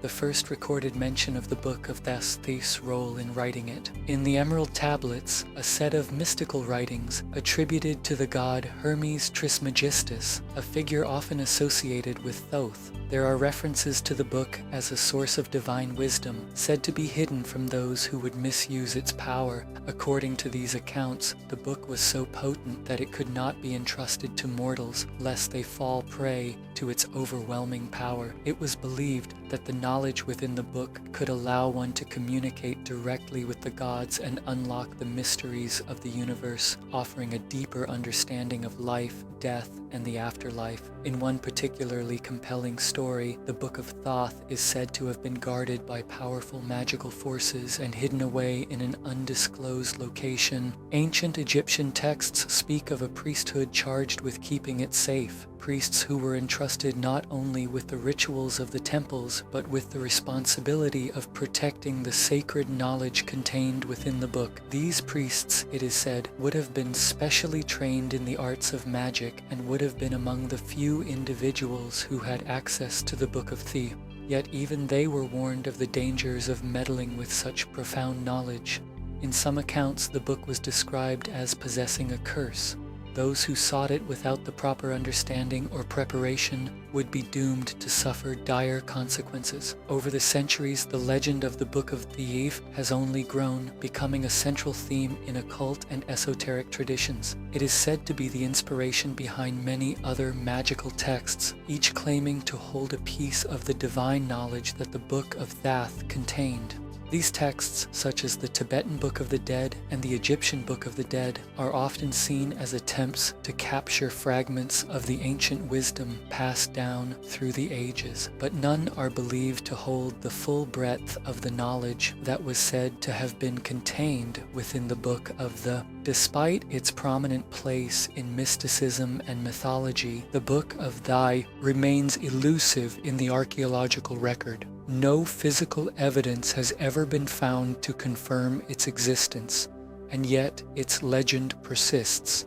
Some have speculated that it may have been destroyed, deliberately hidden away, or lost in the wake of Egypt's numerous invasions and the decay of its once great civilizations. Others suggest that the book was never meant to be found, that its knowledge was always intended to remain a secret, safeguarded by time and the divine will of the Himself. Interestingly, some modern-day researchers claim that fragments of the Book of Thoth may have survived, embedded within other ancient Egyptian texts, the pyramid texts, coffin texts, and Book of the Dead. all of which are rich with references to Tain clues or even direct quotations from the lost manuscript. These ancient texts, which detail the rituals and beliefs surrounding death and the afterlife, are seen by some as remnants of the book's wisdom, stripped of its more esoteric teachings, but nonetheless echoing the profound knowledge once contained within the Book of Faith. Still, questions remain. Was the Book of Thoth a real artifact or merely a myth born from the ancient Egyptians' reverence for Thoth as a god of wisdom and writing? If it was real, what did it contain? Was it truly a manual of divine magic capable of unlocking the secrets of the universe? Or was it a religious text meant to codify the mysteries of the afterlife in ways that are beyond our understanding? The Book of Thoth remains as ever an elusive and tantalizing mystery, a symbol of the lost knowledge of the ancient world. As we search the sands of Egypt for clues, we are left to wonder if this sacred book truly exists. What could its contents reveal about the ancient Egyptians' understanding of the cosmos, the divine, and the very nature of life and death? And perhaps most importantly, if we were to find it, would we be ready to understand it, or would we too be overwhelmed by its secrets as those before us have been? The Book of Time mystery for now, but the questions it raises are as potent as ever. As the sun rises over the Giza Plateau, its golden rays cast long shadows across the desert sands, illuminating one of the most iconic and enduring symbols of ancient Egypt, the Great Sphinx. This colossal monument with the body of a lion and the head of a pharaoh has stood for millennia, its eyes gazing out toward the horizon as though watching over the land. The Sphinx, carved from a single piece of limestone, is a marvel of ancient engineering and artistry. Yet, despite its grandeur, a silent mystery lingers in its weathered face and eroded body, a mystery that has puzzled scholars, archaeologists, and historians for centuries. The erosion of the Sphinx is not just a result of time and weather. It is a riddle that has raised uncomfortable questions about the monument's age and the conditions under which it was built. While the mainstream view suggests that the Sphinx was constructed during the reign of Pharaoh Khafra around 2500 BCE, the signs of erosion on its surface tell a different story, one that challenges conventional understandings of ancient Egypt's timeline. Upon closer examination, the Sphinx reveals curious features of weathering that seem inconsistent with the desert environment in which it stands. The most striking of these is the deep vertical erosion found on the body and sides of the Sphinx, a type of weathering that is typically associated with rainfall rather than the arid conditions of Egypt. In a region that receives little to no rainfall, how could the Sphinx have sustained such erosion? Geologists have long noted the unusual pattern, which suggests that the Sphinx may have been exposed to heavy rainfall over an extended period, a phenomenon that would have occurred long before the time of Khopra. This observation has led some researchers to question the accepted age of the Sphinx. If the erosion was caused by rainfall, it would imply that the monument is much older than traditionally believed, possibly dating back to a time when Egypt's climate was significantly different. Some have speculated that the Sphinx could date as far back as 10,000 years ago or more, during a time when the region may have experienced a wetter climate akin to the lush savas that once stretched across the Sahara Desert. The suggestion that the Sphinx could be thousands of years older than the conventional dating raises a host of intriguing questions. Could this monument have been constructed by a civilization predating the ancient Egyptians, one whose knowledge and skills were lost to history? If the Sphinx is indeed much older, what other mysteries might be hidden beneath its surface? And if Egypt's climate has changed so dramatically, what else might we have missed about the ancient world's environmental history? This hypothesis was most notably championed by Robert Schull, a geologist from Boston University, whose studies of the erosion patterns on the Sphinx in the 1990s brought the issue to the forefront of academic debate. Jacques' analysis led him to conclude that the weathering patterns were more consistent with those caused by prolonged rainfall rather than the minimal wind and sand erosion expected in the desert climate of ancient Egypt. In his view, the Sphinx could not have been built during Khafra's reign as traditionally believed, but instead was likely constructed much earlier, possibly around the end of the last ice age, an era when the climate of the region was wetter and more temperate. Jacques' conclusions have not been without controversy. Many Egyptologists remain firmly in the camp of the traditional timeline, pointing to the lack of archaeological evidence to support an earlier date for the Sphinx. They argue that the erosion may be the result of natural weathering over time exacerbated by the harsh desert conditions rather than the influence of ancient rainfall. Additionally, there are those who suggest that the erosion could be the result of human activity, such as the removal of stone or the use of the Sphinx for ceremonial purposes that might have left the monument vulnerable to degradation over centuries. Despite the ongoing debate, the mystery of the Sphinx's erosion continues to captivate both scholars and enthusiasts alike. If the Sphinx is indeed older than traditionally believed, it could have profound implications for our understanding of ancient civilizations. What other lost knowledge might have been hidden beneath the sands of time? Could the Sphinx be a relic of an advanced civilization whose accomplishments were wiped away by the forces of nature? And if the Egyptians did not build the Sphinx, who did? In addition to questions about its age, the Sphinx's true purpose remains a subject of intense speculation. Was it originally intended as a guardian of the Giza Plateau, watching over the tombs of the pharaohs? Or was it a symbol of divine power, a manifestation of the Egyptian god's influence over the land? Some have even suggested that the Sphinx may have been part of a larger undiscovered complex, one that could shed light on a lost era of Egyptian history. In recent years, some researchers have pointed to another fascinating possibility that the Sphinx may hold hidden chambers beneath its paws. Various geophysical surveys have detected anomalies in the ground surrounding the Sphinx, suggesting that there could be unexplored passages or rooms underneath the monument. If true, these discoveries could offer new insights into the construction and purpose of the Sphinx, and perhaps even reveal hidden artifacts or texts that could rewrite our understanding of ancient Egyptian history. Yet, as we continue to search for answers, the erosion of the Sphinx stands as a silent testament to the passing of time. The questions it raises are as profound as ever. How old is the Sphinx really? What can its weathered surface tell us about the changing climate of ancient Egypt and the civilizations that once thrived there? And what other secrets might still be hidden beneath its watchful gaze, waiting to be uncovered? As the sands of Egypt continue to shift, so too does the mystery of the Sphinx. Perhaps the answer lies in the layers of history that remain buried beneath its surface. But until that day comes, the Sphinx will continue to stand, a silent enigma in the desert, guarding the secrets of a forgotten past, waiting for those bold enough to seek the truth. As the sun dips below the horizon, casting long shadows over the Egyptian desert, one relic remains a quiet, cryptic testament to a long-lost chapter of ancient history.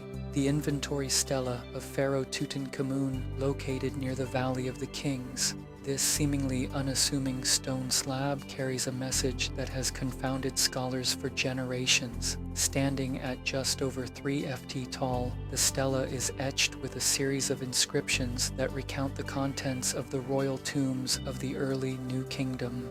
At first glance, it seems like a simple record, perhaps a practical ledger detailing the treasures and artifacts found within the tombs. But look deeper, and the true mystery begins to unfurl. The inventory stela was discovered in the early 19th century, and it soon became an object of fascination. The inscriptions on its surface recount the inventory of the tombs in the Valley of the Kings, focusing particularly on the burial of Tutankhamun, the boy king whose tomb would later be uncovered by the archaeologist Howard Carter in 1922. The stela describes the treasures and offerings placed within Tutankhamun's tomb, providing a vivid picture of the grandeur and opulence with which the pharaoh was interred. Yet, it is not the mere listing of items that has captivated historians. It is the subtle, tantalizing clues that seem to suggest a far more enigmatic story. What makes the inventory stellar truly remarkable is its mention of an earlier, almost forgotten tomb. The tomb of a pharaoh whose name is not well known in the annals of Egypt's history. This tomb, according to the stela, was said to contain treasures that were later transferred to Tutankhamun's tomb for safekeeping. Some scholars speculate that this refers to the tomb of Akhenaten, the controversial heretic king who famously attempted to shift Egypt's religious practices toward monotheism. But why, if this was the case, would the inventory stela mention such a tomb? Could there have been an earlier, more significant tomb in the Valley of the Kings that has since been lost to time, its contents moved to Tutankhamun's tomb for reasons unknown? The theory that the inventory stela refers to the tomb of Akhenaten is intriguing, but it also raises more questions than answers. If this is true, it would suggest that the events surrounding Tutankhamun's tomb were not as simple as they appear. Why would the treasures of Akhenaten's tomb be hidden away in the tomb of a king so young and obscure? Was there a concerted effort to erase Akhenaten's memory from history, as some have suggested, or was this a pragmatic decision made in the wake of political upheaval? Another puzzle arises from the stela's mention of hidden treasures. These treasures, according to the inscription, were concealed in a secret location. Some researchers have speculated that this could be a reference to treasures buried in the tombs of other pharaohs, perhaps those who were later forgotten or whose tombs were looted in antiquity. If so, where could these treasures be? Could they still be buried somewhere within the Valley of the Kings, hidden beneath the shifting sands, waiting to be discovered? The mention of hidden treasures also leads to another possibility, that the inventory stela may allude to some kind of secret or lost knowledge, a repository of ancient wisdom or artifacts that were deliberately concealed from the public eye. Could there be an unknown, forgotten history of Egypt, one that was too dangerous or too valuable to leave in plain sight? This would not be the first time such ideas have been proposed. Many ancient cultures, not just Egypt, have been said to hide knowledge or relics in sacred or secret places, preserving them for a select few. What is especially curious about the inventory stela is the way in which it was meant to be displayed. The inscriptions were intended to be read by those who came to pay respects at the tombs, but the message was not entirely clear. Were these inscriptions meant to preserve an official record, or were they intended to encode a more esoteric message for future generations? Some have speculated that the stela could have been a form of cryptic writing, a message hidden in plain sight, perhaps meant to preserve secrets for the future, secrets that might be uncovered only after the passage of millennia. Beyond the mention of Akhenaten's tomb and hidden treasures, the inventory stela also contains references to other cryptic figures, some of whom are not easily identified. These figures are often referred to as the keepers of the tombs, entrusted with the protection and preservation of royal relics. Who were these figures, and what role did they play in the history of Egypt's dynasties? Could they have been custodians of a lost tradition or knowledge, acting as guardians of a deeper mystery that has yet to be understood? For centuries, the inventory stela has sparked debates among Egyptologists and historians. The mainstream understanding is that it is a simple record of Tutankhamun's tomb and its treasures, but the references to hidden treasures, lost tombs, and enigmatic figures suggest that there may be far more to the story. As with many aspects of ancient Egypt, the truth may lie somewhere between fact and legend, hidden within the intricate layers of history that are often obscured by time. One of the most compelling aspects of the inventory stela is the way it hints at a deeper, still undiscovered history, one that could potentially rewrite what we know about Egypt's past. Could there be hidden chambers or relics that were lost or intentionally concealed to protect them? Is there knowledge from Egypt's distant past that has been buried both literally and figuratively beneath the sands of time? And if so, what might this knowledge reveal about the true nature of Egypt's ancient civilization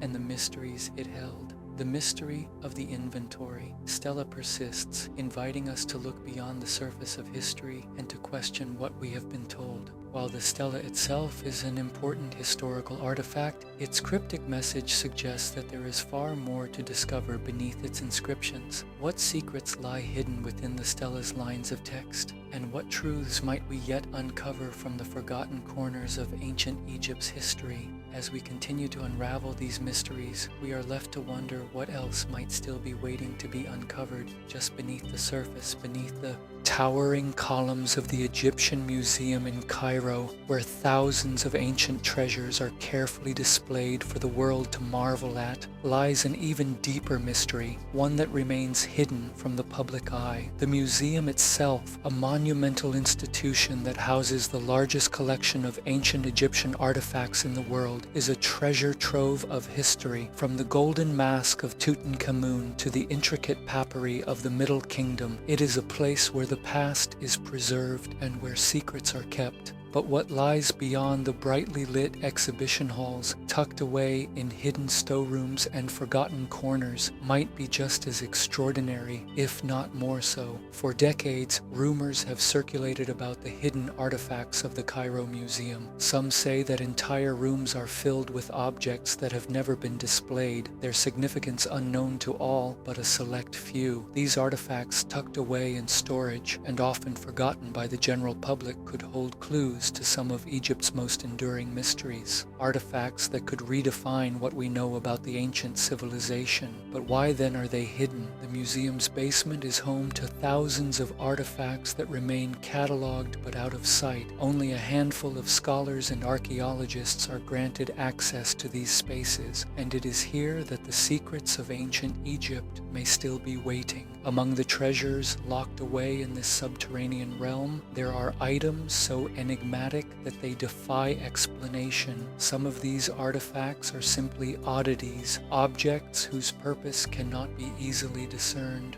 Others, however, seem to tell stories that don't quite align with the mainstream narrative of Egypt's history. One such object is a peculiar stone carving that has baffled those who have seen it. The artifact, which dates back to the early dynastic period, depicts an image of a strange, otherworldly creature that has no clear counterpart in Egyptian mythology. Its features, an amalgamation of human and animal traits, seem almost alien in their proportions, raising questions about the ancient Egyptians' understanding of the world beyond their borders, or perhaps even their knowledge of things beyond this world.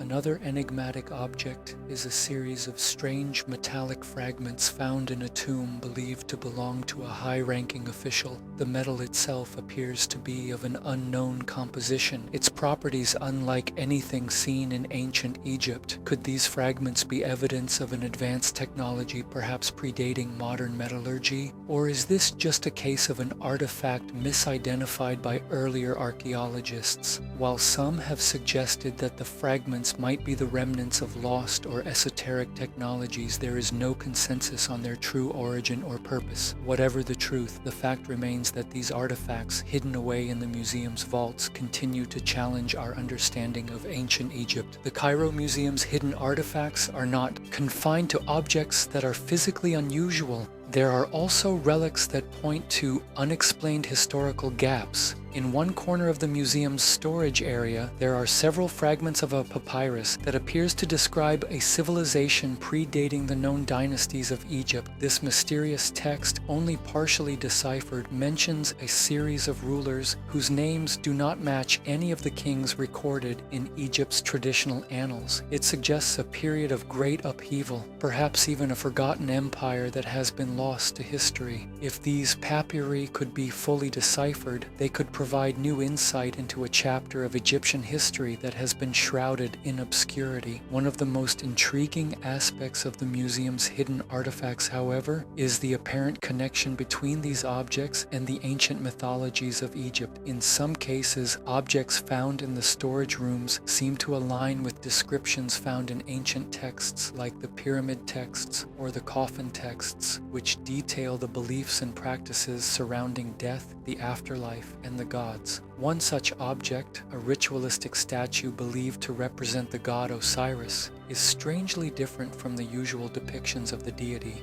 This statue, found in an unmarked box, is made of a material that cannot be identified and is covered with strange symbols that do not match the traditional hieroglyphs associated with Osiris. Some believe that this statue could represent a lost or forgotten version of the god, one that predates the more commonly known imagery of Osiris that we are familiar with today.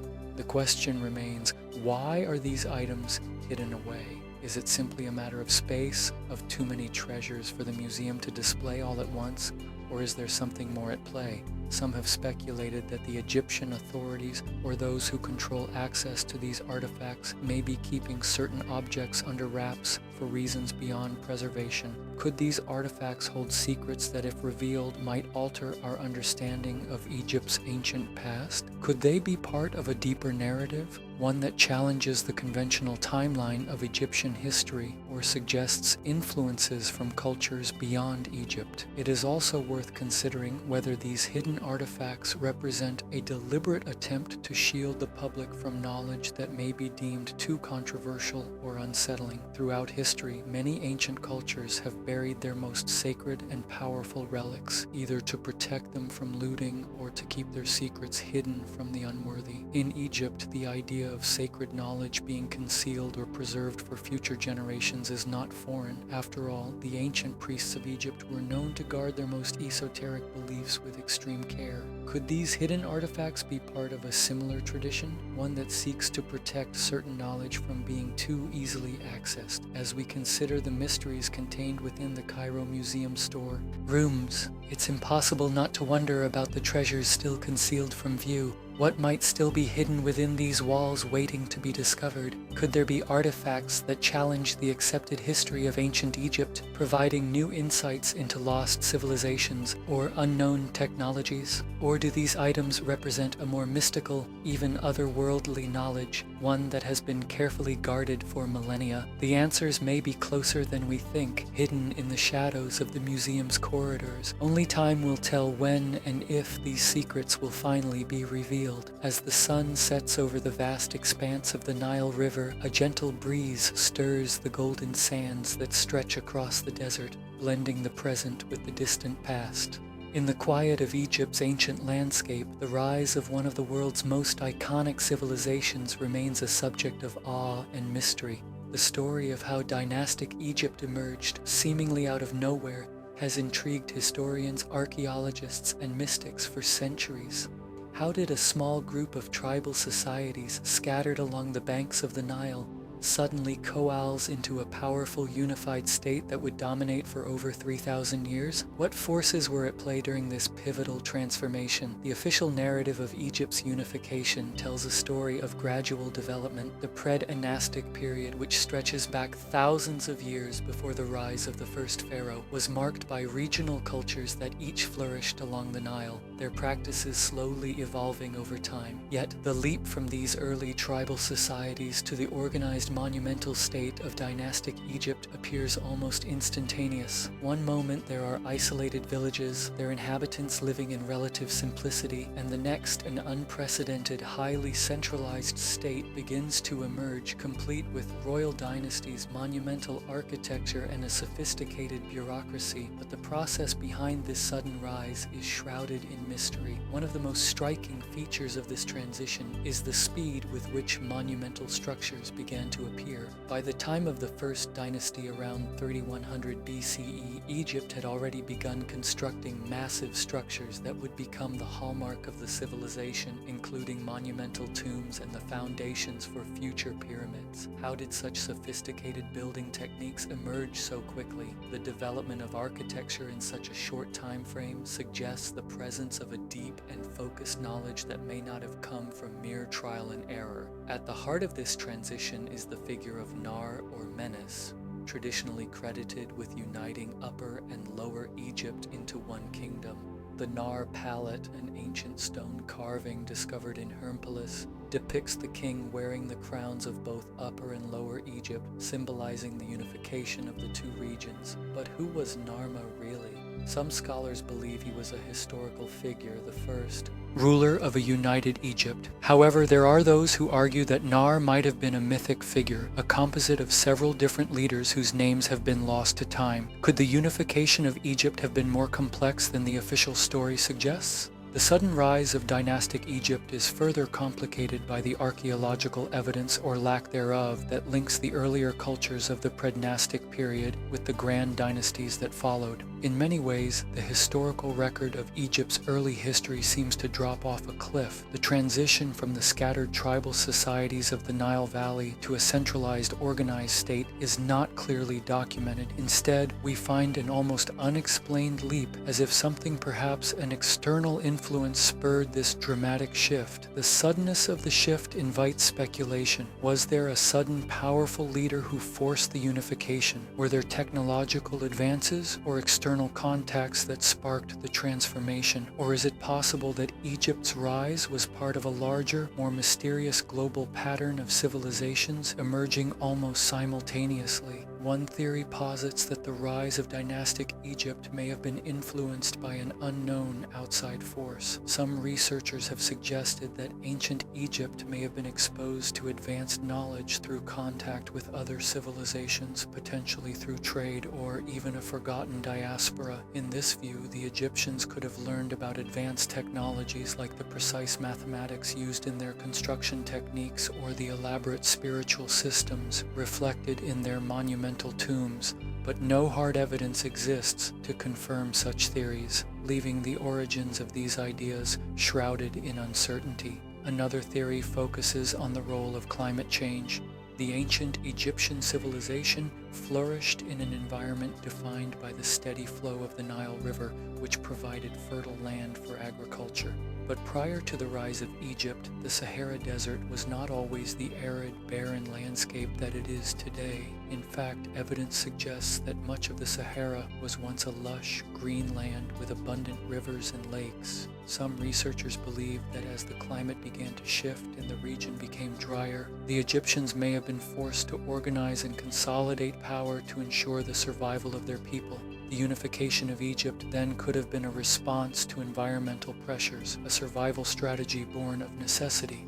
This theory, though intriguing, is difficult to prove, as much of the evidence comes from geological records and not from direct archaeological findings. As we move closer to the heart of this mystery, we encounter the fascinating possibility that the emergence of dynastic Egypt was not a sudden event at all, but rather a culmination of long, complex processes that remain hidden in the depths of time. Egypt's rise could have been influenced by a confluence of factors: political, environmental, and even spiritual. It's also possible that Egypt's early rulers may have drawn upon ancient knowledge passed down through secretive channels, knowledge that has been lost to history or deliberately hidden over the centuries. Perhaps most intriguing of all is the idea that the true story of Egypt's rise has been lost in the midst of time, deliberately obscured by those who came after, or perhaps by the very nature of history itself. What if the unification of Egypt was not merely the result of human ambition and necessity, but rather the culmination of a long-forgotten cycle of civilization, one that stretches far beyond the reaches of recorded history? Could ancient Egypt have been part of a larger, forgotten civilization that influenced other cultures across the world?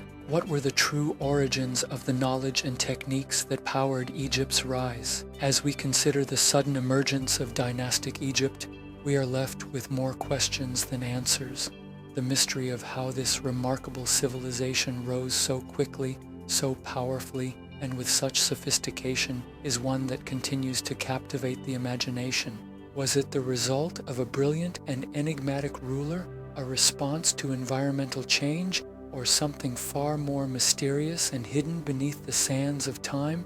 Whatever the truth may be, it remains a riddle that time has not yet solved, and perhaps it never will. The secrets of Egypt's rise are buried in the ancient past, waiting to be uncovered, or perhaps waiting to remain forever beyond our reach. Nestled in the heart of Egypt, about 60 kilometers north of Luxor, lies the Temple of Hathor at Dendera. To the casual visitor, it appears as just another monumental testament to the artistic and architectural genius of the ancient Egyptians. But within its walls, hidden among intricate carvings and towering columns, lies one of the most enigmatic and debated mysteries in Egyptology, the Dendera Light. The temple itself is a marvel. Its well-preserved reliefs and beautiful ceilings tell stories of gods and goddesses, celestial events and rituals long lost to time.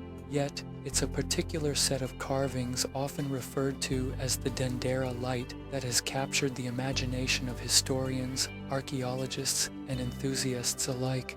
On the ceiling of one of the chambers amidst the intricate depictions of Egyptian deities is a curious image, what seems to be a large bulbous object connected to a series of tubes resembling a modern light bulb and electrical wires.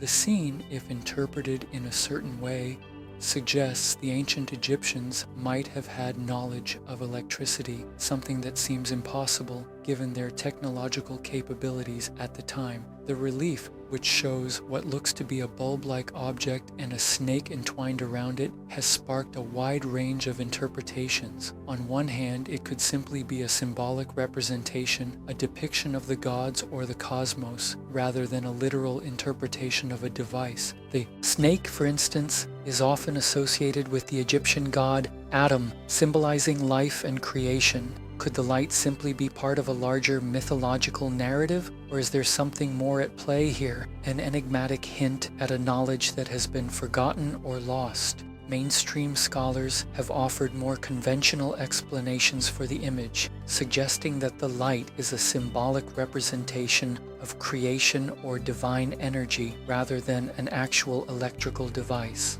According to this interpretation, the image could be an artistic rendering of a divine force illuminating the world, a metaphorical light rather than a literal one.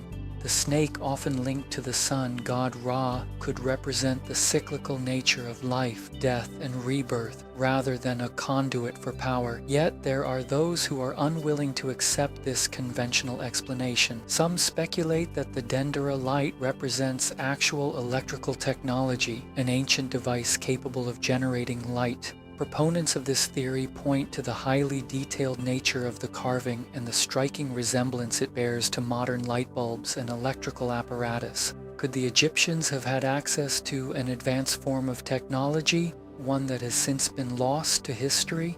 If so, how did they use it? And why is there no record of it in any known texts or artifacts? One of the key elements of the Denderate mystery is the lack of any written explanation to accompany the carvings. The Egyptians were prolific record keepers, documenting their achievements, religious practices, and everyday lives with great care. The fact that there is no mention of such a device, whether in the form of ancient texts, papyri, or inscriptions, leaves the mystery tantalizingly incomplete. It raises the question, why would such a profound technological discovery be left unrecorded? Could it be that the knowledge of this technology was deliberately hidden or lost? Or more intriguingly, could it have been part of a much larger, forgotten knowledge of the ancient world? For those who favor more speculative explanations, the idea of ancient electricity has even been linked to the broader concept of lost civilizations and technologies. Some theorists suggest that the ancient Egyptians, or even a more advanced precursor civilization, might have possessed knowledge that was far beyond what we traditionally associate with their time. There are parallels drawn with other ancient cultures, such as the Samrians or the builders of the megalithic structures in South America, which some believe were capable of harnessing energy in ways that have been forgotten by modern societies. Is it possible that the Dendera light is a relic of this lost technology? Another aspect of the mystery surrounds the location of the relief itself. The temple of Hathor at Dendra was dedicated to the goddess of music, love, and motherhood, yet its most striking image appears to have little to do with these themes. Could it be that the temple and the symbols within it were meant to convey a deeper, esoteric knowledge? Knowledge that has been obscured by time, misinterpretation, or deliberate suppression? As we delve deeper into this enigma, it's important to recognize the context in which the Dendera light exists. Ancient Egyptian temples were not simply places of worship. They were often centers of learning, repositories of knowledge that reached far beyond the religious and the mundane. It's conceivable that the carvings at Dendera were meant to convey complex philosophical and scientific ideas encoded in symbolic language that we are only now beginning to interpret in a more modern context. What we are left with then is a profound mystery, one that blends fact and speculation, ancient tradition and modern curiosity. The Dendera light raises questions that stretch beyond the boundaries of Egyptology, probing into the nature of ancient knowledge, the potential for lost technologies, and the mysteries of our own understanding of history. As we stand before the relief at Dendera today, we are left to wonder, was this image merely a symbolic representation, a metaphor for divine power and creation, or does it suggest something far more profound, a forgotten piece of human history, an ancient technology that defies our conventional understanding? Could it be that the Egyptians or another lost civilization had access to knowledge and power that we have long since forgotten? Or is it possible that the answers we seek lie hidden not in the stone of the temple but in the very fabric of the ancient world itself? The truth, as with so many ancient mysteries, may never be fully known, but the Dendera light remains a beacon, an enduring symbol of the secrets that still lie buried beneath the sands of time, waiting for us to unlock their meaning. What might still be hidden in the shadows of Egypt's past, waiting for the light of discovery to illuminate the truth. Amidst the ruins of ancient Egypt, the site of Abydos stands as one of the most sacred and mysterious locations. Known as the burial ground of many pharaohs, it is also home to one of the most perplexing and hotly debated carvings in all of Egypt. The structure housing this image, the Temple of Seti I, is an architectural masterpiece dedicated to the pharaoh who reigned during the 19th dynasty, but it is not the temple's grandiose size or its religious significance that has captured the attention of researchers and visitors alike. It is an unusual set of carvings found on the walls of the temple, which seem to depict objects that to the modern eye resemble helicopters, submarines, and aircraft. The carving in question, discovered in the 19th century, shows a series of seemingly out-of-place images, some of which resemble the profiles of a helicopter, a small airplane, and even a submarine. These images are nestled among more conventional depictions of Egyptian gods, pharaohs, and mythological scenes. At first glance, the juxtaposition seems baffling, a strange anomaly that doesn't belong. How could such technology, clearly indicative of modern machinery, be present on a 3,000-year-old Egyptian temple? The discovery has sparked a range of theories, some more conventional than others, about the true meaning of these mysterious carvings. Mainstream scholars, of course, offer explanations rooted in the traditions of Egyptian art. They argue that what appears to be helicopters and aircraft are in fact misinterpretations of ancient symbols and hieroglyphs. The peculiar shapes they suggest could be stylized depictions of animals, birds, or other objects, standard in the highly symbolic Egyptian artistic tradition. In this view, the so-called helicopter could simply be an artistic representation of a mythical creature, or perhaps the bird-like form seen in Egyptian iconography, magnified or stylized in a way that might seem unfamiliar to the modern eye. However, the mainstream explanation leaves many questions unanswered. Why, for example, do the carvings seem to be so remarkably detailed and specific in their shapes? The helicopter appears to have rotor blades, while the submarine has a clear, streamlined shape, much like modern underwater vehicles. Could it be that ancient Egyptian artists, thousands of years before the advent of modern technology, were simply capable of creating shapes that so closely resemble vehicles of the 20th century? The possibility is unlikely. This is where the theories begin to take a more speculative turn. Could it be that the ancient Egyptians had access to advanced technology, or perhaps even extraterrestrial help long before recorded history? Some proponents of this theory suggest that the carvings are evidence of technology far beyond what was available to the ancient Egyptians. They argue that these strange depictions might not be symbolic at all, but literal representations of advanced machines that existed in a lost civilization, one that the ancient Egyptians may have inherited or been influenced by during their rise to prominence. The idea that the Egyptians were in contact with advanced beings or even visitors from another world is a theory often explored in the realm of ancient astronaut hypothesis. According to these theories, extraterrestrials may have visited Earth long ago, sharing advanced knowledge and technology with early civilizations. Could the hieroglyphs at Abydos therefore be a testament to this interaction? The suggestion that ancient cultures were in contact with extraterrestrial beings has long been the subject of controversy.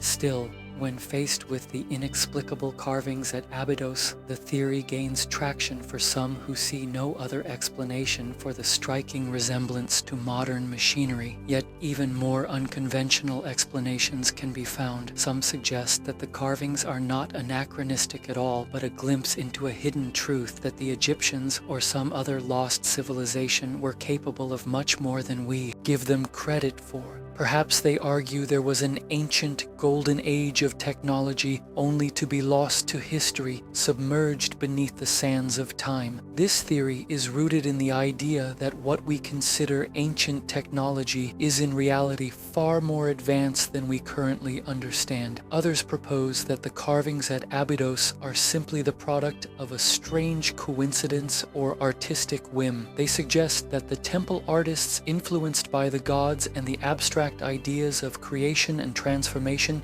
may have depicted shapes that, when viewed from a modern perspective, appear to resemble vehicles of the future. But why would such images exist in such a specific form so remarkably similar to contemporary designs? Is it truly just a coincidence, or is there something more intentional behind it?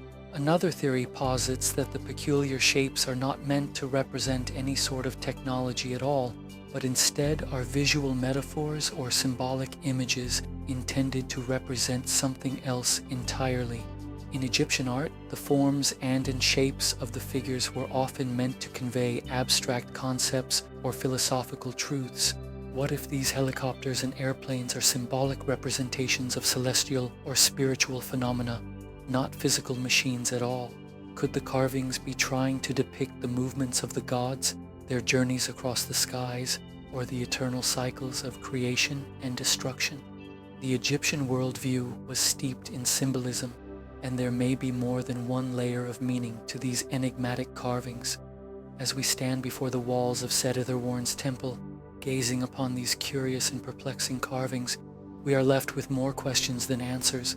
The helicopter carving at Abydos, with its extraordinary resemblance to modern technology, challenges our understanding of the ancient world. Was it simply a coincidence, or do these carvings contain a deeper truth, one that stretches the boundaries of our conventional understanding of history? Could the Egyptians have had access to knowledge, technology, or even beings that we can barely begin to comprehend? Or are we looking at the remnants of a long-forgotten civilization that once inhabited Earth, leaving behind a mark that future generations would struggle to interpret? The truth may be elusive, hidden beneath the layers of history, waiting for someone to decipher its true meaning.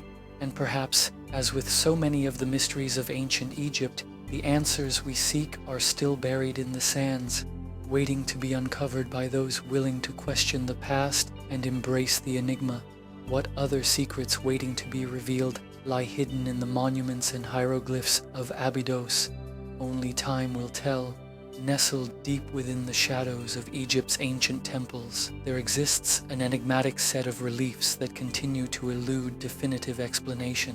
These intricate carvings, found in various locations such as the Temple of Seti the Horn at Abydos and the Temple of Hathor at Dendera, depict figures that are anything but ordinary. Unlike the standard depictions of pharaohs, gods, and animals so common in Egyptian art, these figures have a strange, almost otherworldly appearance. Their elongated heads, large almond-shaped eyes, and oversized, disproportionate bodies give them an uncanny resemblance to modern depictions of extraterrestrials. It is not the first time that ancient Egyptian art has been noted for its sense of the unusual. For millennia, archaeologists and scholars have marveled at the Egyptians' unique approach to symbolism and form. But these alien-like figures are particularly puzzling. Some appear to wear headgear that could be interpreted as helmets, and their bodies are often strangely proportioned with long arms and slender torsos. These features do not match the classical standards of Egyptian artistic representation, where figures were generally shown in a rigid, stylized manner with human proportions carefully adhered to in accordance with sacred traditions. One of the most famous examples of these alien-like figures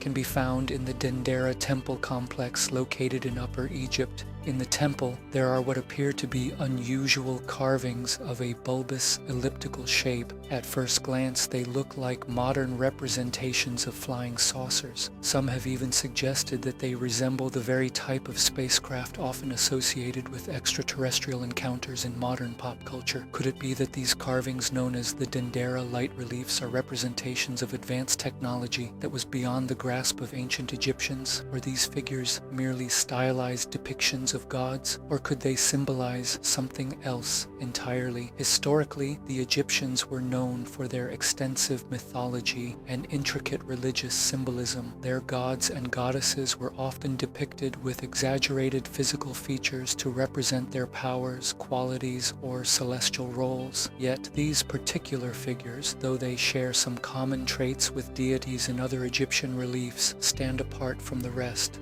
They seem too different, too otherworldly. One cannot help but wonder, were these figures meant to represent divine beings who were not of this earth? Could the Egyptians, perhaps through a mixture of ancient stories and interactions with unknown forces, have created images of beings that were truly beyond our comprehension? Theories abound when it comes to these perplexing figures, ranging from the academic to the speculative. The most widely accepted interpretation within scholarly circles is that these peculiar beings are simply representations of gods, but seen through the lens of Egyptian symbolism. According to this view, the elongated heads and large eyes may represent an exaggerated view of a god's intelligence or otherworldly nature. The Egyptians were known to convey metaphysical ideas through their art, so it's possible that these figures were intended to depict beings from the heavens, but not necessarily in the literal sense we would expect today. Another possible explanation lies within the religious iconography of the time. Ancient Egypt was a place of rich spiritual symbolism, and it is conceivable that the alien-like figures are merely another manifestation of the complex relationship between the divine and the earthly. The gods often took forms that were meant to be awe-inspiring and otherworldly, intended to provoke wonder and reverence. Perhaps these images were not of beings from another world, but instead of divine entities whose appearance was meant to transcend human understanding. However, as compelling as this explanation may be, it does not quite account for the peculiar, almost modern sensibility of the figure's appearance.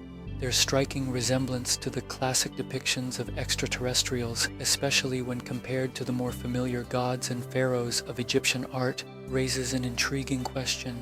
Could these figures be something more than religious symbolism? Some have proposed that the representations of strange humanoid beings were inspired by actual encounters with visitors from other realms, be they terrestrial or extraterrestrial. Could it be that the ancient Egyptians in their spiritual journeys came into contact with beings beyond our understanding and sought to capture this experience in their sacred art? The thought alone opens a door to an entirely different realm of possibilities. One of the more radical theories involves the notion that these figures are representations of ancient astronauts. Proponents of this theory argue that the ancient Egyptians, or perhaps a precursor civilization, had direct contact with extraterrestrial beings. According to this view, the large-headed almond-eyed figures are not mere symbols of gods, but rather literal depictions of extraterrestrial visitors who came to Earth long before modern times. This theory ties into the broader ancient astronaut hypothesis, which posits that advanced beings from other worlds visited our planet and left behind technological knowledge and wisdom. Skeptics of this theory point to the vast differences in cultural and religious contexts between ancient Egypt and the ideas about extraterrestrials that have only emerged in the modern era. The idea of intelligent life beyond Earth did not exist in the ancient Egyptian worldview in any form we would recognize today. Yet proponents argue that these unusual carvings may be glimpses into a far older understanding of the cosmos, an understanding that was somehow lost or hidden from history only to be rediscovered by modern thinkers. At the other end of the spectrum, some scholars have suggested that these figures could simply be the result of misinterpretation or overactive imaginations. Could it be that the reliefs were designed by artists who had no intention of depicting anything otherworldly? Could the elongated heads and strange features merely be stylized representations of the gods, distorted through the lens of artistic symbolism? It is certainly possible, but the sheer detail and strange resonance of these figures make it difficult to dismiss them entirely as mere coincidences of art. As with many of the mysteries of ancient Egypt, the truth behind the alien-like figures in the temple reliefs remains elusive. Were they truly representations of visitors from beyond the stars, or were they artistic depictions of the gods meant to evoke a sense of divine awe? Was there an ancient wisdom hidden within these carvings that we, as modern observers, can no longer fully grasp? These questions linger, as does the mystery itself. In the end, the carvings at Dendera and Didos, like so many other ancient Egyptian artifacts, serve as a reminder that there is much we still do not know about the ancient world. Perhaps the answers to these mysteries lie somewhere deep within the sands of time, waiting to be uncovered.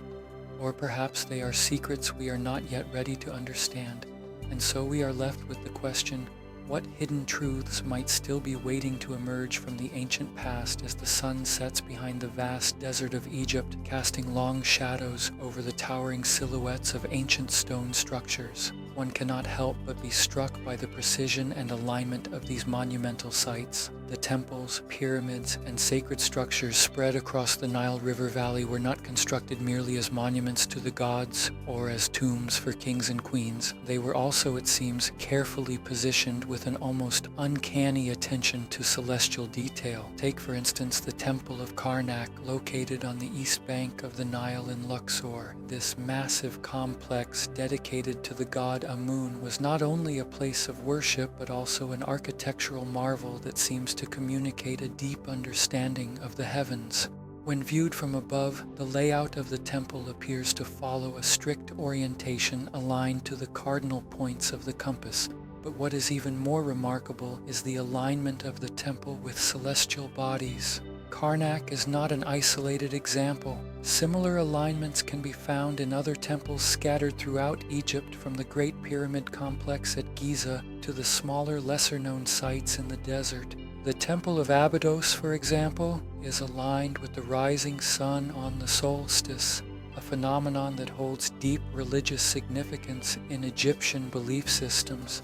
The ancient Egyptians, after all, were keenly aware of the movements of the stars and planets, which played a pivotal role in shaping their rituals and cosmology. It is these alignments that continue to intrigue archaeologists, historians, and those drawn to the mysteries of ancient Egypt. The question remains, how did the ancient Egyptians, with their primitive tools and technologies, manage to achieve such remarkable precision in the placement of their temples and pyramids? Some of these sites are so meticulously positioned that it seems almost impossible to attribute their construction to chance alone.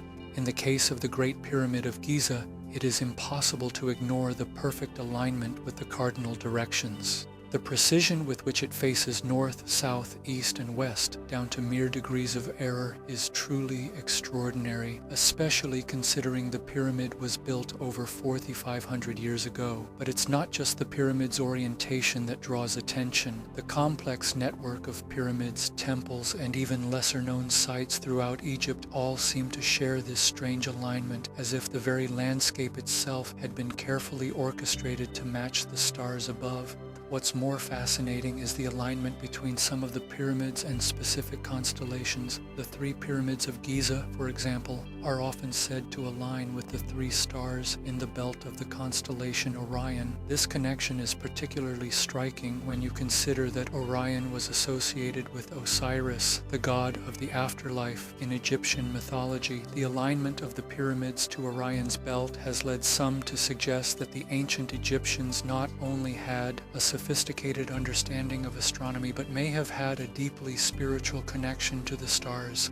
This celestial alignment could have been part of a grand design to link the earthly realm with the divine realm, ensuring that the pharaohs upon their death would join the gods in the heavens. The question of whether the Egyptians intentionally designed these alignments with the stars in mind is not new. Scholars have long debated the purpose behind such precision. The mainstream explanation suggests that the ancient Egyptians' impressive knowledge of astronomy allowed them to align these structures with the sun, the moon, and certain stars as part of their religious and ceremonial practices. The sun, for instance, was considered the source of life, and aligning a temple to the rising or setting sun could have been seen as an invitation for divine presence to enter the structure. However, there is a more speculative theory that challenges these traditional explanations. Some researchers believe that the alignments were not merely symbolic, but served a practical, possibly even technological purpose.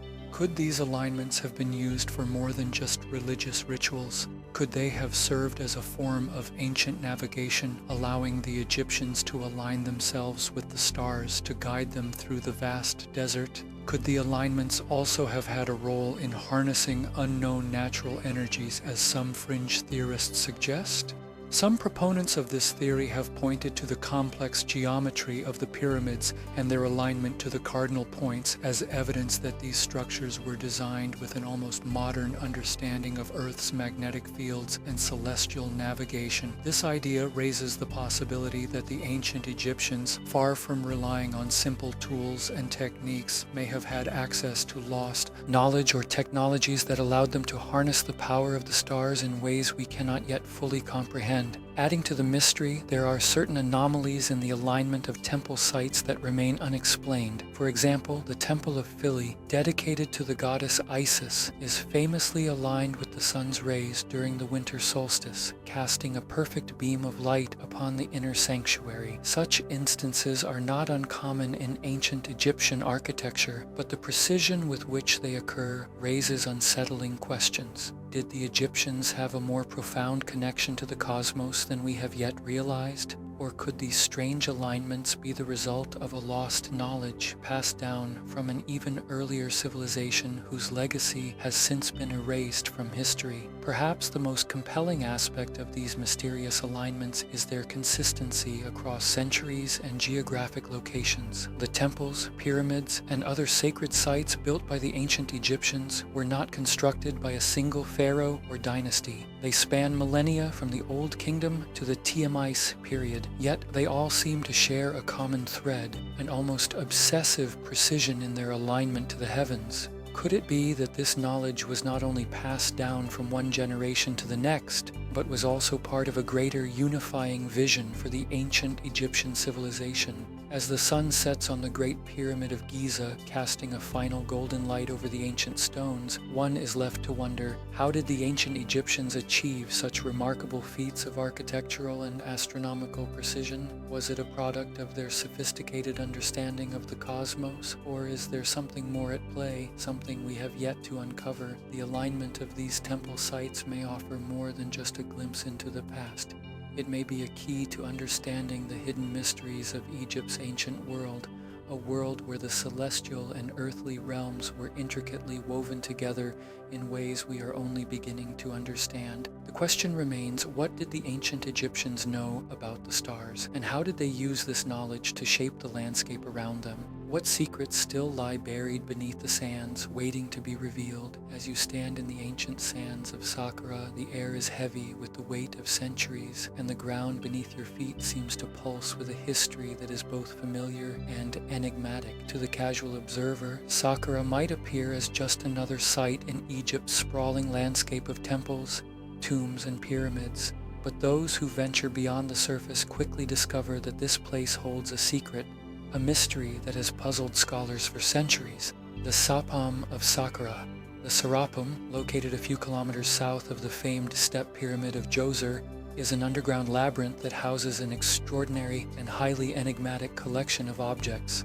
Upon entering the site, the first thing that strikes you is the sheer scale of the place. Massive, intricately carved stone chambers stretch deep into the earth, connected by a series of narrow passageways. These chambers, hewn from solid rock, contain gigantic sarcophagi made of granite, some weighing as much as 70 tons. What is most striking about the Sarapam, however, is not just its size, but the precision with which these enormous sarcophagi were crafted and placed. The craftsmanship is unlike anything seen in other tombs in Egypt. The stonework is so fine that the lids of the sarcophagi fit with such precision that it seems as though the ancient builders had access to tools far beyond what we have come to expect from the time of the Old Kingdom. These massive granite boxes, each housed in its own chamber, are the central feature of the Syriap, but the questions surrounding them are anything but straightforward. They were discovered in the 19th century by the French Egyptologist Auguste Marat, who unearthed this underground catacomb and its contents. Marat believed that these sarcophagi were the burial places of sacred bulls, specifically the Apis bull, which was considered the earthly embodiment of the god Ptah in ancient Egyptian belief. Each sarcophagus is thought to have held the mummified remains of an Apis bull, which according to Egyptian tradition was carefully selected and revered as a divine being. When one of these bulls died, it was embalmed, and a new bull was chosen to take its place. The Sarapam in this interpretation served as the final resting place for these sacred creatures that remains laid to rest in these vast stone boxes as a tribute to Ptah.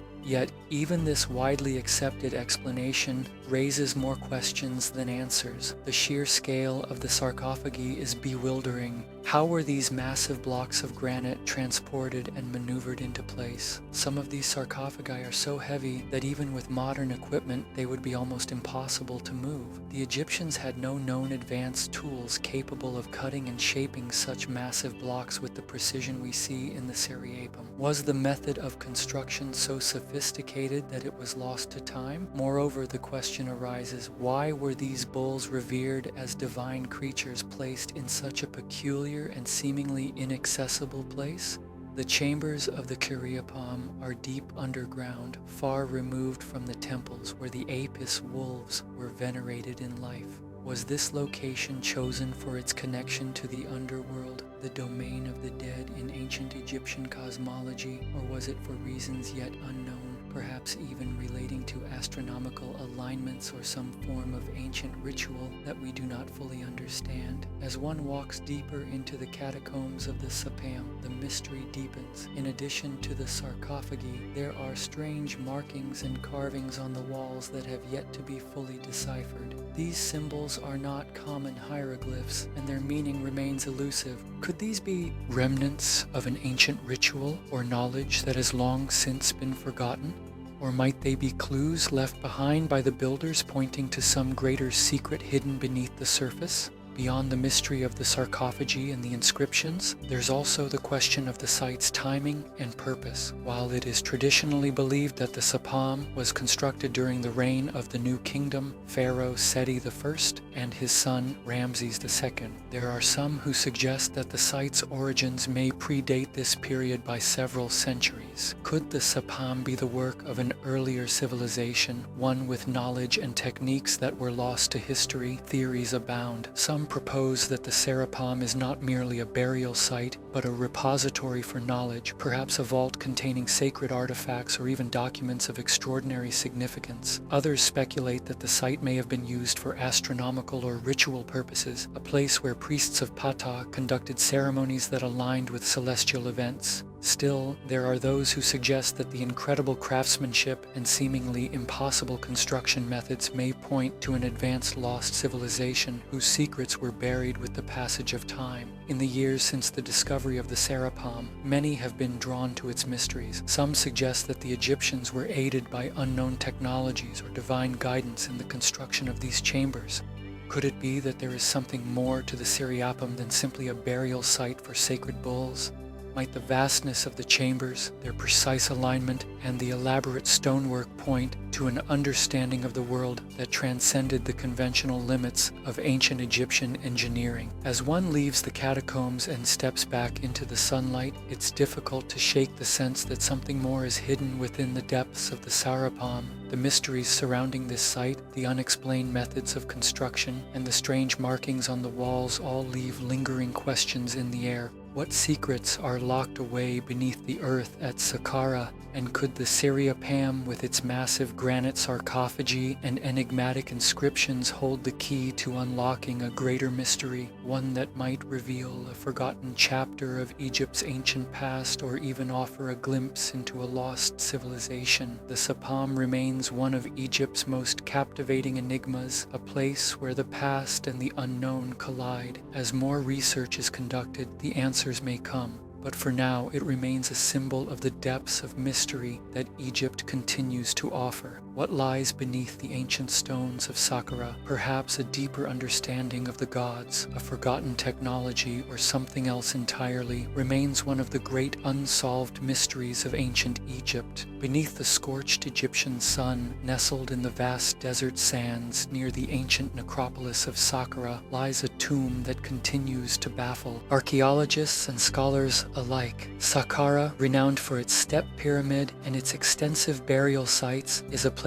rich with history and mystery. Yet among the many graves, one tomb stands out, not because of its grandeur or royal association, but because of the unusual and deeply puzzling creature that it appears to honor: the tomb of the unknown animal. Discovered in the late 19th century, this tomb is nestled within a complex of smaller, less monumental graves that were once thought to be the final resting places of ordinary Egyptians. The tomb itself, however, is anything but ordinary. Hidden within its walls lies a fascinating anomaly, an embalmed animal whose species remains unidentified. The burial is elaborate, its construction painstaking, yet the identity of the creature entombed here remains shrouded in uncertainty. The tomb is modest in comparison to the grand tombs of pharaohs or high-ranking officials, but the care with which the animal was prepared for burial suggests that it held significant meaning. The creature was mummified with the same meticulous attention to detail as the sacred animals often associated with Egyptian gods, such as the ibis, the cat, or the jackal. However, the mummified animal found in this tomb does not correspond with any of these known species. Its appearance and anatomical structure defy classification, leading to the widespread mystery surrounding its true identity. What makes this tomb even more intriguing is the elaborate context surrounding the burial. The animal was placed in a stone sarcophagus carefully wrapped in linen, and its remains were preserved in a manner befitting a sacred entity. But unlike the more familiar depictions of animals associated with Egyptian deities, there is no record or inscription that explains the species of the creature or the reason for its interment. No hieroglyphic inscriptions adorn the tomb, leaving the question of why this animal was honored in this way completely unanswered.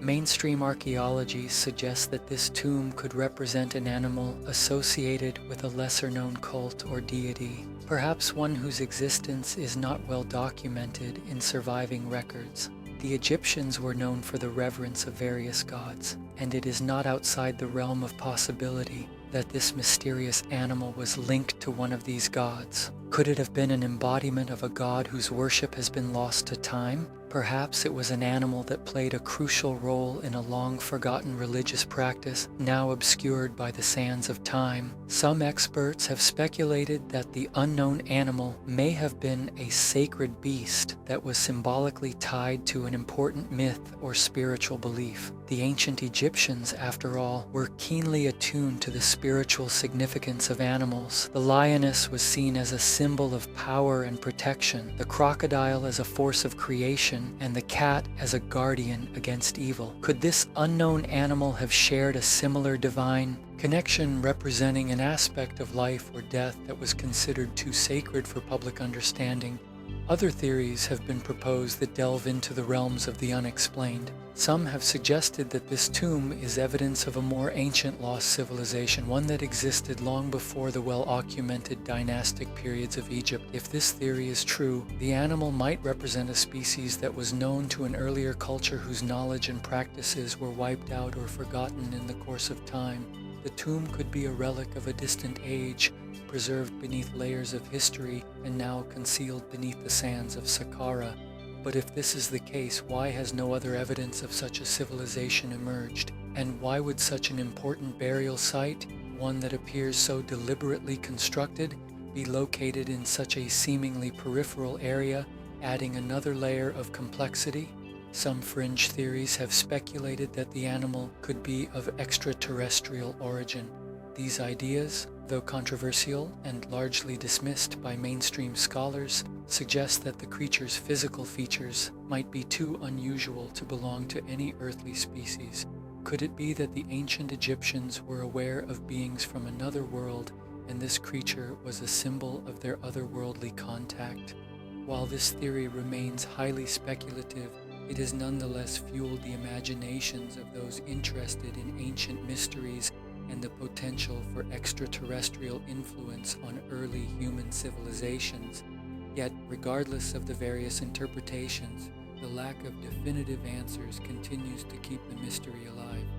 What makes the tomb of the unknown animal so compelling is the uncertainty that surrounds it.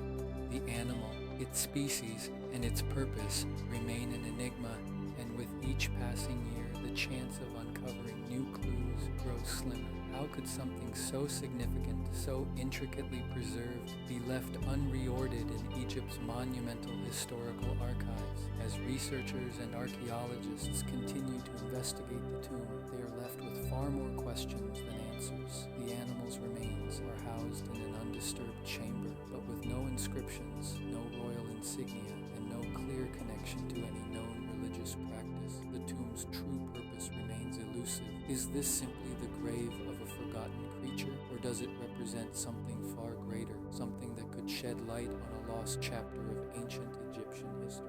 One cannot help but wonder, could the tomb be a clue to a deeper hidden story within the fabric of Egyptian civilization? Was the animal buried here part of a larger, now lost ritual that held greater significance than we can even begin to comprehend? Could there be other tombs scattered across Egypt that hold similarly mysterious creatures, silent witnesses to a forgotten past? The tomb of the unknown animal at Saqqara is not just a mystery of the past, it is an invitation to look deeper into the shadows of history, to ask questions that may never have answers, and to explore the unknowns that continue to linger beneath the sands of time.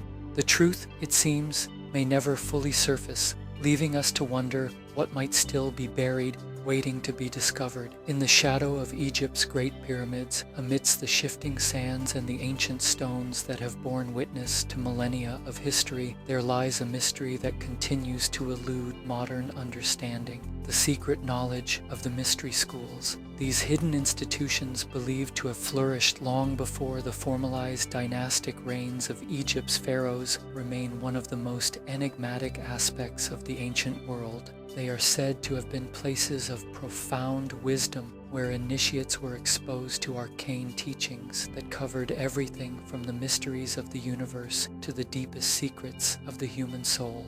The mystery schools of Egypt, if they ever truly existed in the form that many speculate, were likely far more than simple educational institutions. According to ancient accounts, these schools were shrouded in secrecy, their teachings passed down only to a select few, hidden from the common populace. The very location of these schools is unclear. Some believe they were buried deep within the temples of Luxor and Karnak, or perhaps tucked away in the remote caves near the Valley of the Kings. Others suggest that they might have been built beneath the Great Pyramid complexes within the labyrinthine passages of the Giza Plateau. What is known for certain is that these schools were dedicated to knowledge that transcended the physical world. They taught about the stars, the cycles of the cosmos, the eternal principles of life and the divine, yet there is no direct evidence of the curriculum or even a solid historical record of their exact existence. Most of what we know comes from a mixture of ancient ancient texts, speculation, and the fragmented memories of philosophers and scholars from later periods. It is believed that the Egyptian priests were the gatekeepers of this profound knowledge. These priests, with their carefully guarded rituals and practices, would initiate their students into the deeper mysteries of existence. The most well-known of these secret teachings are said to have involved the study of sacred geometry,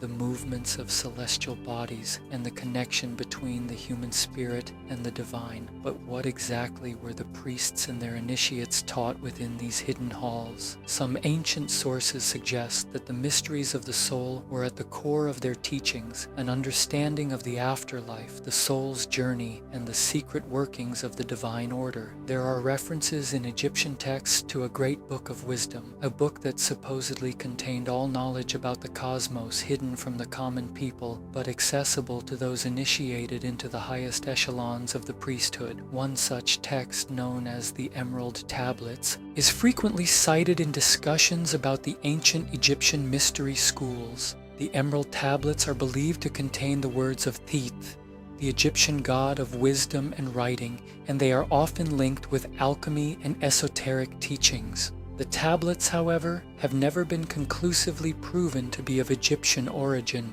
and their true meaning remains clouded in mystery. Still, many scholars believe that these tablets may be echoes of the esoteric teachings of the Egyptian priests passed down through the ages. In addition to spiritual wisdom, the mystery schools may have also imparted profound knowledge of science and technology. Some theorists have suggested that the ancient Egyptians, far ahead of their time, were aware of advanced principles of mathematics, engineering, and even electricity, the precise alignments of the pyramids, the vast knowledge of astronomy embedded in their architecture, and the use of materials that seem to defy conventional explanation, such as the mysterious limestone used in the construction of the Great Pyramid, are often cited as evidence that the Egyptians possessed knowledge lost to later civilizations. Perhaps the most tantalizing aspect of the mystery schools, however, lies in their alleged connection to the arcane and occult. Some fringe theories claim that these teachings contained profound secrets about the nature of reality, secrets that could alter the course of history.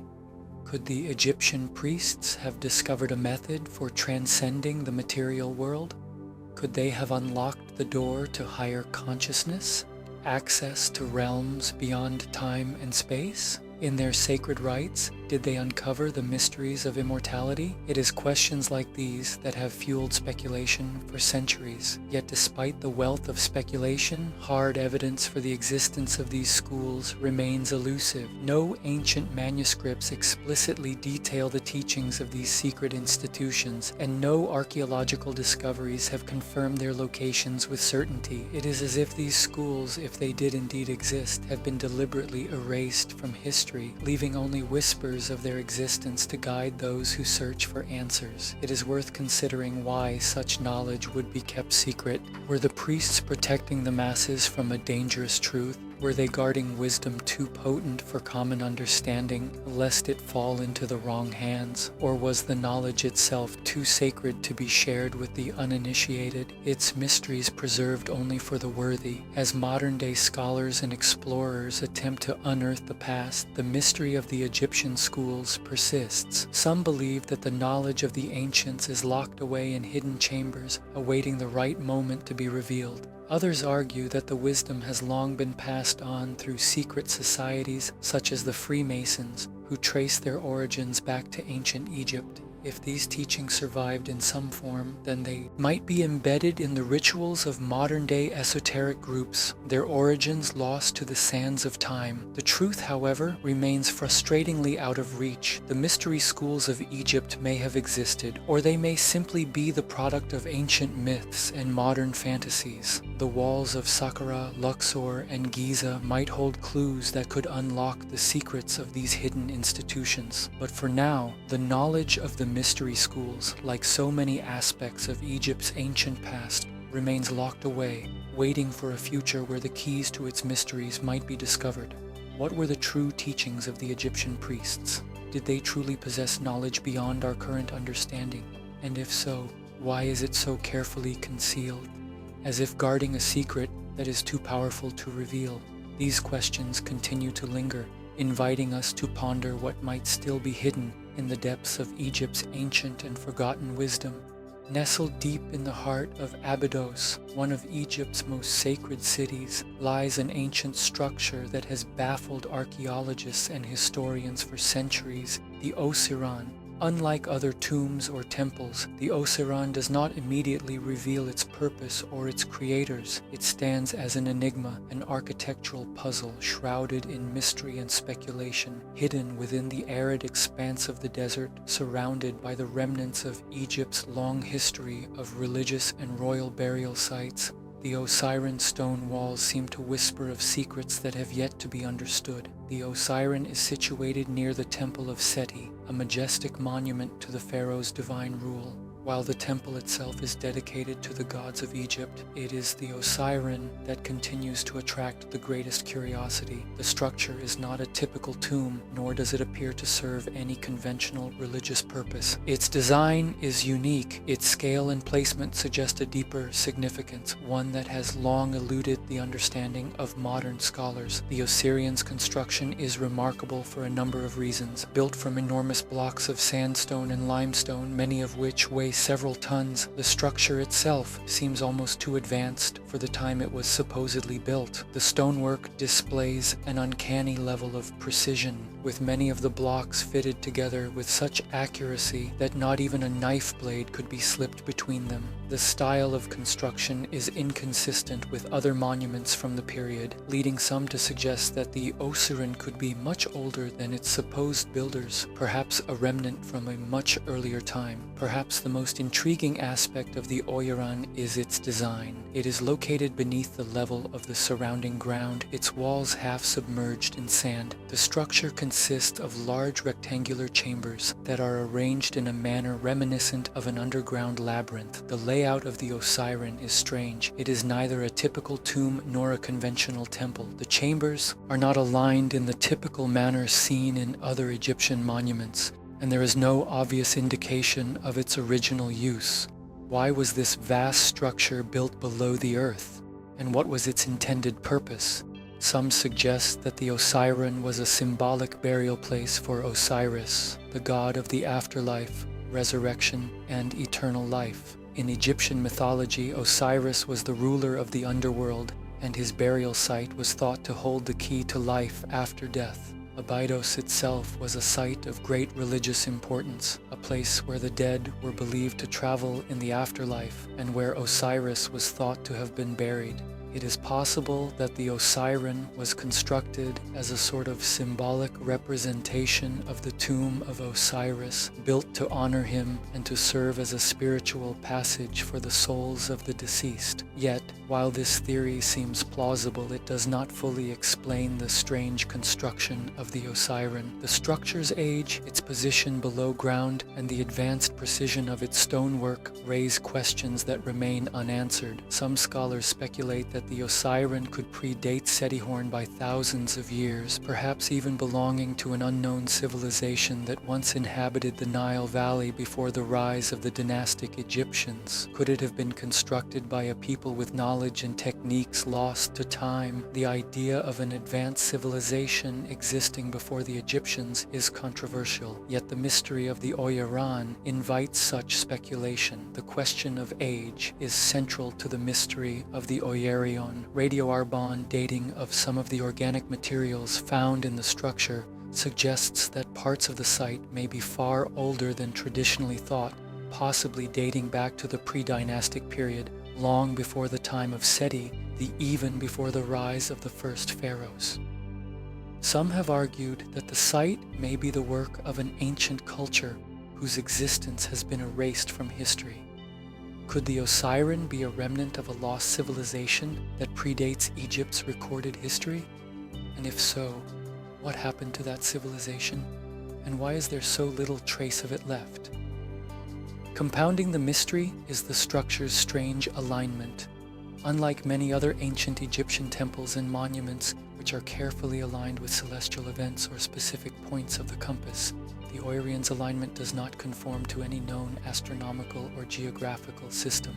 This has led some theorists to suggest that the site might have had a different kind of purpose, perhaps a purpose that cannot be understood through the lens of traditional Egyptian religious practices. Some even propose that the Osiris could have been a place of advanced knowledge housing sacred wisdom or hidden technologies that the ancient Egyptians were either unaware of or had long since lost. Could the structure have once contained information about the stars, the planets, or other cosmic phenomena, knowledge that has since been forgotten or deliberately hidden? The question remains tantalizingly open. Perhaps one of the most striking elements of the Osiris is the presence of enormous stone blocks, some of which are so large that it would have been nearly impossible for ancient Egyptians to move them with the technology they are believed to have had. How were these massive stones transported and lifted into place? Some have suggested that the advanced engineering of the Osiris points to a forgotten technology or an unknown source of knowledge. Others wonder whether this precision and scale could indicate the influence of external forces, perhaps even beings from another world, a theory often entertained by proponents of ancient astronaut theory. But the possibility of extraterrestrial influence is not something scholars readily accept, and there is little concrete evidence to support such claims. Still, the mystery remains. If not extraterrestrials, then what? Could the Osiris have been built by an ancient civilization whose abilities were far beyond what we currently understand about the early Egyptians? As the years go by and technology advances, new methods of investigation continue to be applied to the Osiris. Ground-penetrating radar, advanced imaging techniques, and even DNA analysis of the surrounding soil are all tools that may one day reveal new clues. Yet for now, the Osiris remains as it has for centuries, an enduring mystery, a testament to a time long past, yet somehow not fully understood. Was the Osiris built by the ancient Egyptians, or does it represent the work of an unknown civilization that preceded them? Was it a tomb for Osiris, a temple for the gods, or a structure of entirely different purpose? The answers are hidden within the vast walls of the Osiris, waiting for the right moment to be revealed. Until then, the mystery remains, inviting us to wonder what secrets may still be concealed beneath the sands of Abydos. Aswan, a city that rests on the banks of the Nile, is not only known for its striking landscapes and monumental dams, but also for a peculiar and incomplete relic of Egypt's ancient past, the unfinished obelisk. Situated in a granite quarry to the north of the modern city, this massive structure lies half-carved, abandoned in a moment of incomprehensible cessation. The obelisk, which could have been one of the largest ever constructed, remains an enduring enigma, provoking questions about ancient Egyptian engineering, labor, and the untold stories of those who worked here. The unfinished obelisk measures over 40 meters in length, and had it been completed, would have weighed an astonishing 200 tons. Today, it lies half-formed, its base still anchored to the surrounding rock, a giant silhouette against the desert horizon. The marks of ancient tools are visible on its surface, deep grooves carved by chisels and hammers, but its sharp, defined edges stop abruptly, leaving the work incomplete. This is no ordinary artifact. The very fact that it was abandoned in such a state calls attention to something deeply mysterious, a glimpse into a moment in time when the construction of monumental works simply ceased. The story begins here in the quarries of Aswan, which were famed in antiquity for providing the bulk of Egypt's stone for monumental structures, pyramids, temples, and obelisks alike. Granite, a hard and durable stone, was sought after for its resilience and its ability to withstand the test of time. The obelisk, standing unfinished in its quarry, was meant to join the long line of other towering stone pillars that dotted Egypt's temples, many of which still stand today in full glory. But why was this one left behind? And more importantly, why was it never finished? Mainstream explanations suggest that the obelisk was abandoned due to complications during its construction. Perhaps a fault in the granite which caused cracks to form as the workers carved deeper into the rock. The surface of the stone shows clear evidence of large fissures, which some believe led to the obelisk's abandonment. The workers who had carefully shaped the stone with copper tools may have realized that continuing would risk the entire structure breaking apart. In a time when resources were precious and the demand for perfection was paramount, it's possible that this unfinished piece of stone simply became too great a risk to pursue. This explanation, while plausible, doesn't fully account for the extraordinary scale of the project or the effort that had already been invested in the carving process. The size of the obelisk suggests that it was meant to serve as a symbol of divine power and eternity, a testament to the pharaoh's strength. Its incomplete state raises questions about what led to its abrupt cessation. Why did a project of such monumental ambition come to an unanticipated halt?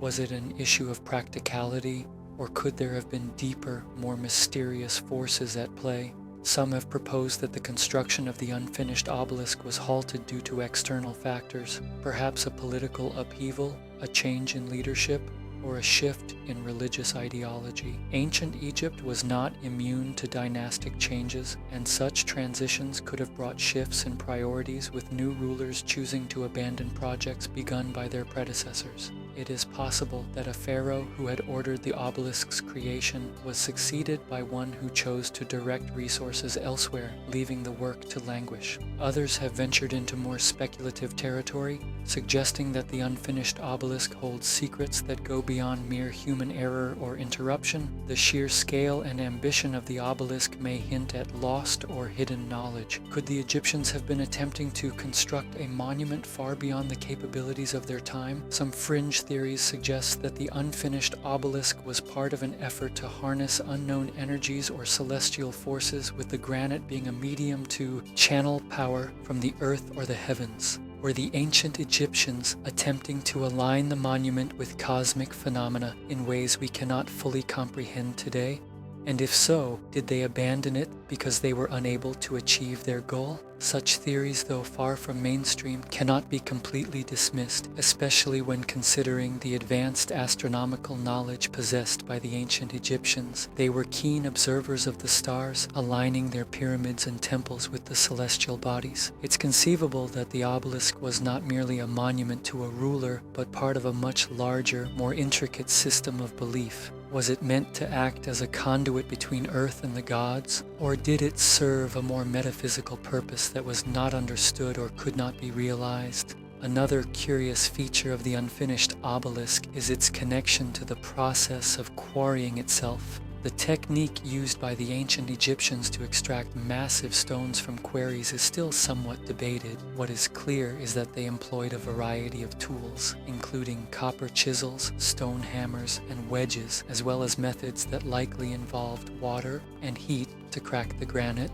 Yet despite the apparent simplicity of these tools, the scale of the operation required immense organization and labor. How did the Egyptians manage such a task with the tools at their disposal? And what can the unfinished obelisk teach us about the limits of ancient Egyptian engineering? The location of the unfinished obelisk deep in the quarries of Aswan adds another layer of intrigue. Aswan was a central hub of stone production for ancient Egypt, yet it also holds cultural and spiritual significance. The Nile River flowing just beside the quarries was seen as a source of life, and the surrounding landscape is dotted with monuments and temples. Could the place itself have been chosen for reasons we do not fully understand? Was there something about the location that made it particularly significant for the construction of such an enormous, powerful monument? As scholars continue to debate its origins and purpose, the unfinished obelisk remains a stark reminder of the mysteries that still lie hidden in the ancient world. Is it simply an abandoned construction project, a casualty of ancient practicality and change? Or is there something more beneath its surface, something we have yet to uncover? The unanswered questions linger, leaving us to wonder whether there are still secrets to be found in the quarry, buried in the very stone that was meant to become one of Egypt's greatest monuments. In the quiet of Aswan, the unfinished obelisk stands as a silent sentinel to a bygone age, its mystery unyielding, its story incomplete. What, if anything, will the sands of time reveal in the future? Only time and perhaps new discoveries will tell. Until then, the mystery of the unfinished obelisk continues to intrigue, inviting speculation and reflection on the unknown. Histories of Ancient Egypt. In the annals of ancient Egypt's history, few places are as elusive and as intriguing as the lost land of Punt. Mentioned in the inscriptions of pharaohs and depicted in the artwork of tombs, Punt is shrouded in mystery, its exact location never definitively established, and its identity subject to centuries of speculation. Yet, despite this veil of uncertainty, it holds a special place in the stories of Egypt's Golden Age, an exotic land famed for its wealth, strange flora and fauna, and the tribute it offered to the great rulers of Egypt. The land of Punt is often described as a land of abundance, a paradise where the riches of the earth flowed freely. The Egyptians spoke of Punt as a distant, mysterious land to the south, but the exact geographic location has eluded historians and archaeologists for millennia. Some believe it was located in what is now modern-day Ethiopia. Others suggest it could be found on the Arabian Peninsula, and still others theorize that Punt was somewhere along the coasts of the Red Sea, or even farther afield, perhaps as far as Somalia or Sudan. The diversity of theories reflects not only the ambiguity surrounding Punt's exact location, but also the allure it has held for generations of scholars, explorers, and adventurers. The earliest Egyptian records of Punt date back to the Old Kingdom, and they continue to appear throughout Egypt's history, including the reign of Hatshepsut in the 15th century BCE. It is during her reign that the most famous and detailed account of an expedition to Punt was recorded. In the mortuary temple of Hatshepsut at Deir el-Bahari, reliefs depict a grand trading mission showing ships laden with the riches of Punt, incense, myrrh, ivory, and gold arriving in the Egyptian harbor. The carvings offer a glimpse of the trade relations between Egypt and this enigmatic land, but they also raise a number of questions. Who were the people of Punt? What made their land so prosperous? And how was such a remote and exotic place able to sustain such a significant exchange of goods?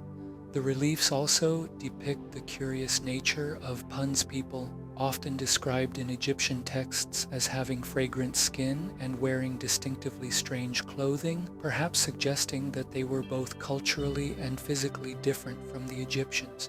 This idea of Punt as a mysterious, almost otherworldly place teeming with wonders unknown to the Egyptians makes it a subject of both fascination and frustration. The Egyptians themselves seem to have treated their interactions with Punt as extraordinary, a unique event in their trading history, but the mystery deepens. Why was the location of Punt never clearly defined?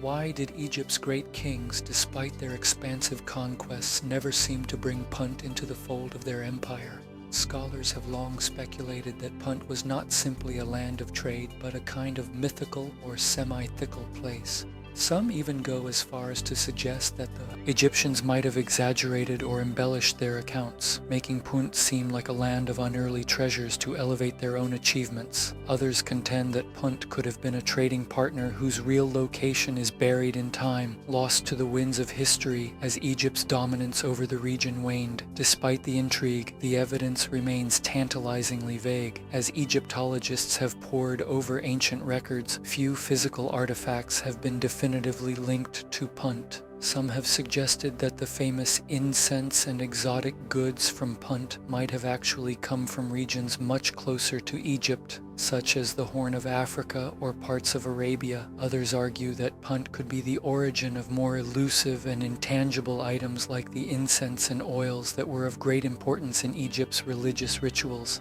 These items imported from far-off lands may have held a sacred, almost mystical significance for the Egyptians. Could the sacredness of these objects explain the reverence with which Punt was held? The sheer wealth of the goods traded with Punt, the gold, the ivory, the incense, suggests that this was a place of great prosperity. However, the lack of direct evidence leaves us with only tantalizing clues. Where did all these riches come from? Was Punt simply an intermediary, a place where goods from even farther regions were brought together and traded? Or was it in fact a land of incomparable natural abundance? One of the more speculative theories suggests that the Egyptians were not simply trading with the people of Punt, but that the land itself possessed unique qualities, perhaps even extraordinary capabilities. Was Punt a region known for its healing properties, its ability to transform certain natural materials into valuable substances? Could it be that Punt was a place where mystical or even extraterrestrial knowledge was stored, and the Egyptians in their quest for divine favor sought out the land's secrets? There are those who point to the strange depictions of Punt in Egyptian artwork showing bizarre, almost fantastical animals and plants as evidence that Punt could have been more than just a trading partner. Some have suggested that the people of Punt had access to knowledge that the Egyptians could not comprehend, knowledge that might have been lost when the land was eventually forgotten. Could Punt's eventual disappearance from Egyptian history be tied to the loss of this knowledge, or perhaps to a natural disaster that wiped out its wealth and population? But the most persistent question remains. If Punt was so important, so rich in resources and trade, why does it disappear from the historical record so suddenly? The answer to this question remains elusive, with some speculating that Punt was simply abandoned as a trading partner, its resources exhausted, or its importance to Egypt reduced over time. Others suggest that the land could have experienced some kind of cataclysm, a collapse brought about by internal strife or external pressures. The search for Punt continues, with many archaeologists and historians scouring the deserts of Africa and the Middle East, hoping to uncover evidence that will provide more answers. But as of now, Punt remains, as it has for millennia, a mysterious, almost mythical land whose treasures have long since disappeared from the memory of history. Whether it was a real geographical place or a representation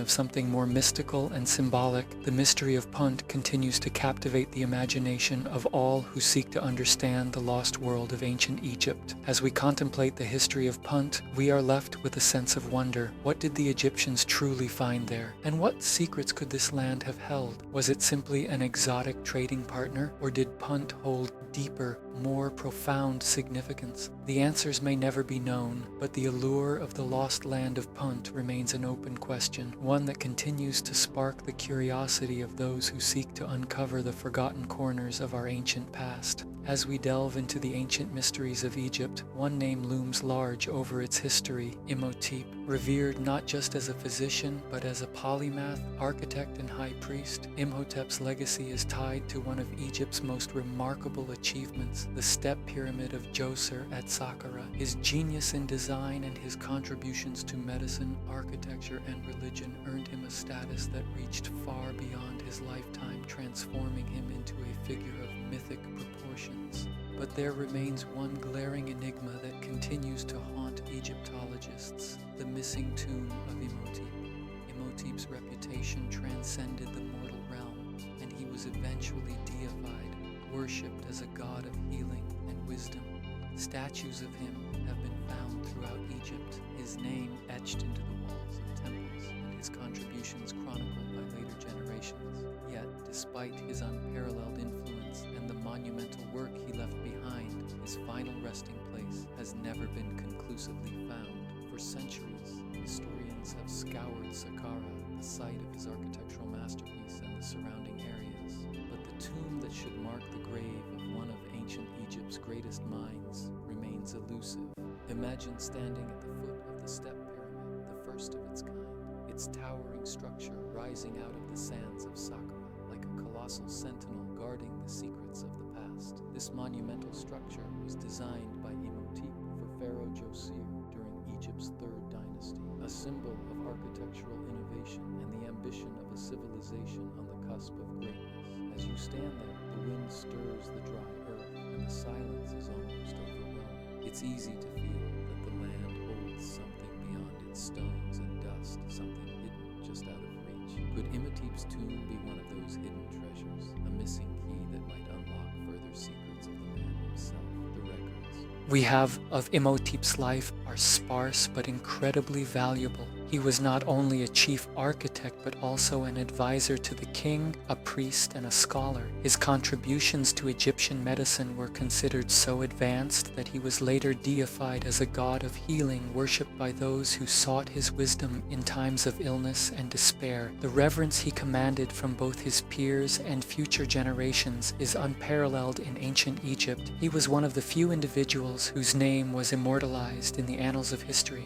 His legacy as an architect and healer cemented forever. However, despite this towering legacy, the actual location of Imhotep's tomb remains one of Egyptology's great mysteries. Egyptologists have long speculated that his tomb lies somewhere in the vicinity of Saqqara, where his most famous work stands. There have been several digs with teams scouring every corner of the site in search of clues. Saqqara, an ancient necropolis, is known for its vast array of tombs, ranging from pyramid complexes to smaller, more modest burial sites. Yet, even with the wealth of archaeological data and advanced technologies at their disposal, no definitive tomb for Imhotep has ever been located. The lack of a tomb raises more questions than it answers. Why hasn't Imhotep's tomb been found? Could it be that the tomb was purposely hidden to protect it from tomb robbers, as was common in the ancient world?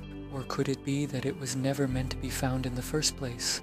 Perhaps it was not located in Saqqara at all. Some scholars have proposed that his final resting place might lie elsewhere, hidden in plain sight or obscured by centuries of changing landscapes and shifting sands. Adding to the intrigue, some theorists suggest that Imhotep's tomb may have been lost to the ravages of time and the erosion of history. Was his tomb, like so many others, looted long ago? Given his high status and wealth, it would have been a prime target for tomb robbers. Yet, it seems unlikely that a man of such prominence would have simply vanished from the record without any trace of his burial site. Could there be other, more unconventional explanations for its disappearance? A more speculative theory, though not widely accepted in mainstream academia, suggests that Imhotep's tomb might hold secrets far beyond what we understand about ancient Egypt's burial practices. Could the tomb be hidden because it contains forbidden knowledge, the kind of wisdom that could threaten the foundations of Egyptian society? Imhotep's association with healing and medicine, combined with his architectural brilliance, could suggest that his tomb was a repository of esoteric knowledge that was too powerful to be made public. There's also the possibility that Imhotep's tomb was never built in the first place, or that it was deliberately erased from history. Was there something about his death or his legacy that led to the deliberate omission of his burial site? We know that some tombs, particularly those belonging to controversial figures, were erased from the historical record by later rulers. Could Imhotep have fallen victim to such a campaign? His final resting place lost to history as a result of political motives or royal jealousy? As we delve deeper into these questions, we also have to consider the possibility that we're looking in the wrong place altogether. The ancient Egyptians were masters of monumental construction and had intricate systems of burial rituals. It is entirely possible that Imhotep's tomb, if it does exist, is hidden within one of the many undiscovered chambers beneath Saqqara, perhaps even buried under a layer of rubble and sand that has accumulated over millennia. Some believe that the answer may lie within the pyramids themselves, suggesting that Imhotep's tomb could be part of a larger undiscovered structure, a hidden chamber deep within the ground, its entrance cleverly concealed. At the same time, some have proposed that the search for Imhotep's tomb is not so much a matter of physical discovery, but rather one of metaphysical significance. Could the tomb of Imhotep symbolize something beyond the realm of the material world, a place that is hidden not just from physical eyes but from the gaze of history itself? As we stand before the step pyramid of Djoser, contemplating the life and legacy of Imhotep, the silence of Saqqara feels profound, almost sacred. The sands of time have swallowed so many secrets of the past, and perhaps this one, his tomb, remains hidden for a reason, whether lost to history, deliberately erased, or simply waiting to be uncovered. The mystery of Imhotep's final resting place is far from solved. Will the tomb ever be found, or is it destined to remain one of Egypt's greatest unsolved mysteries, its secrets buried forever beneath the sands of time? Only time will tell.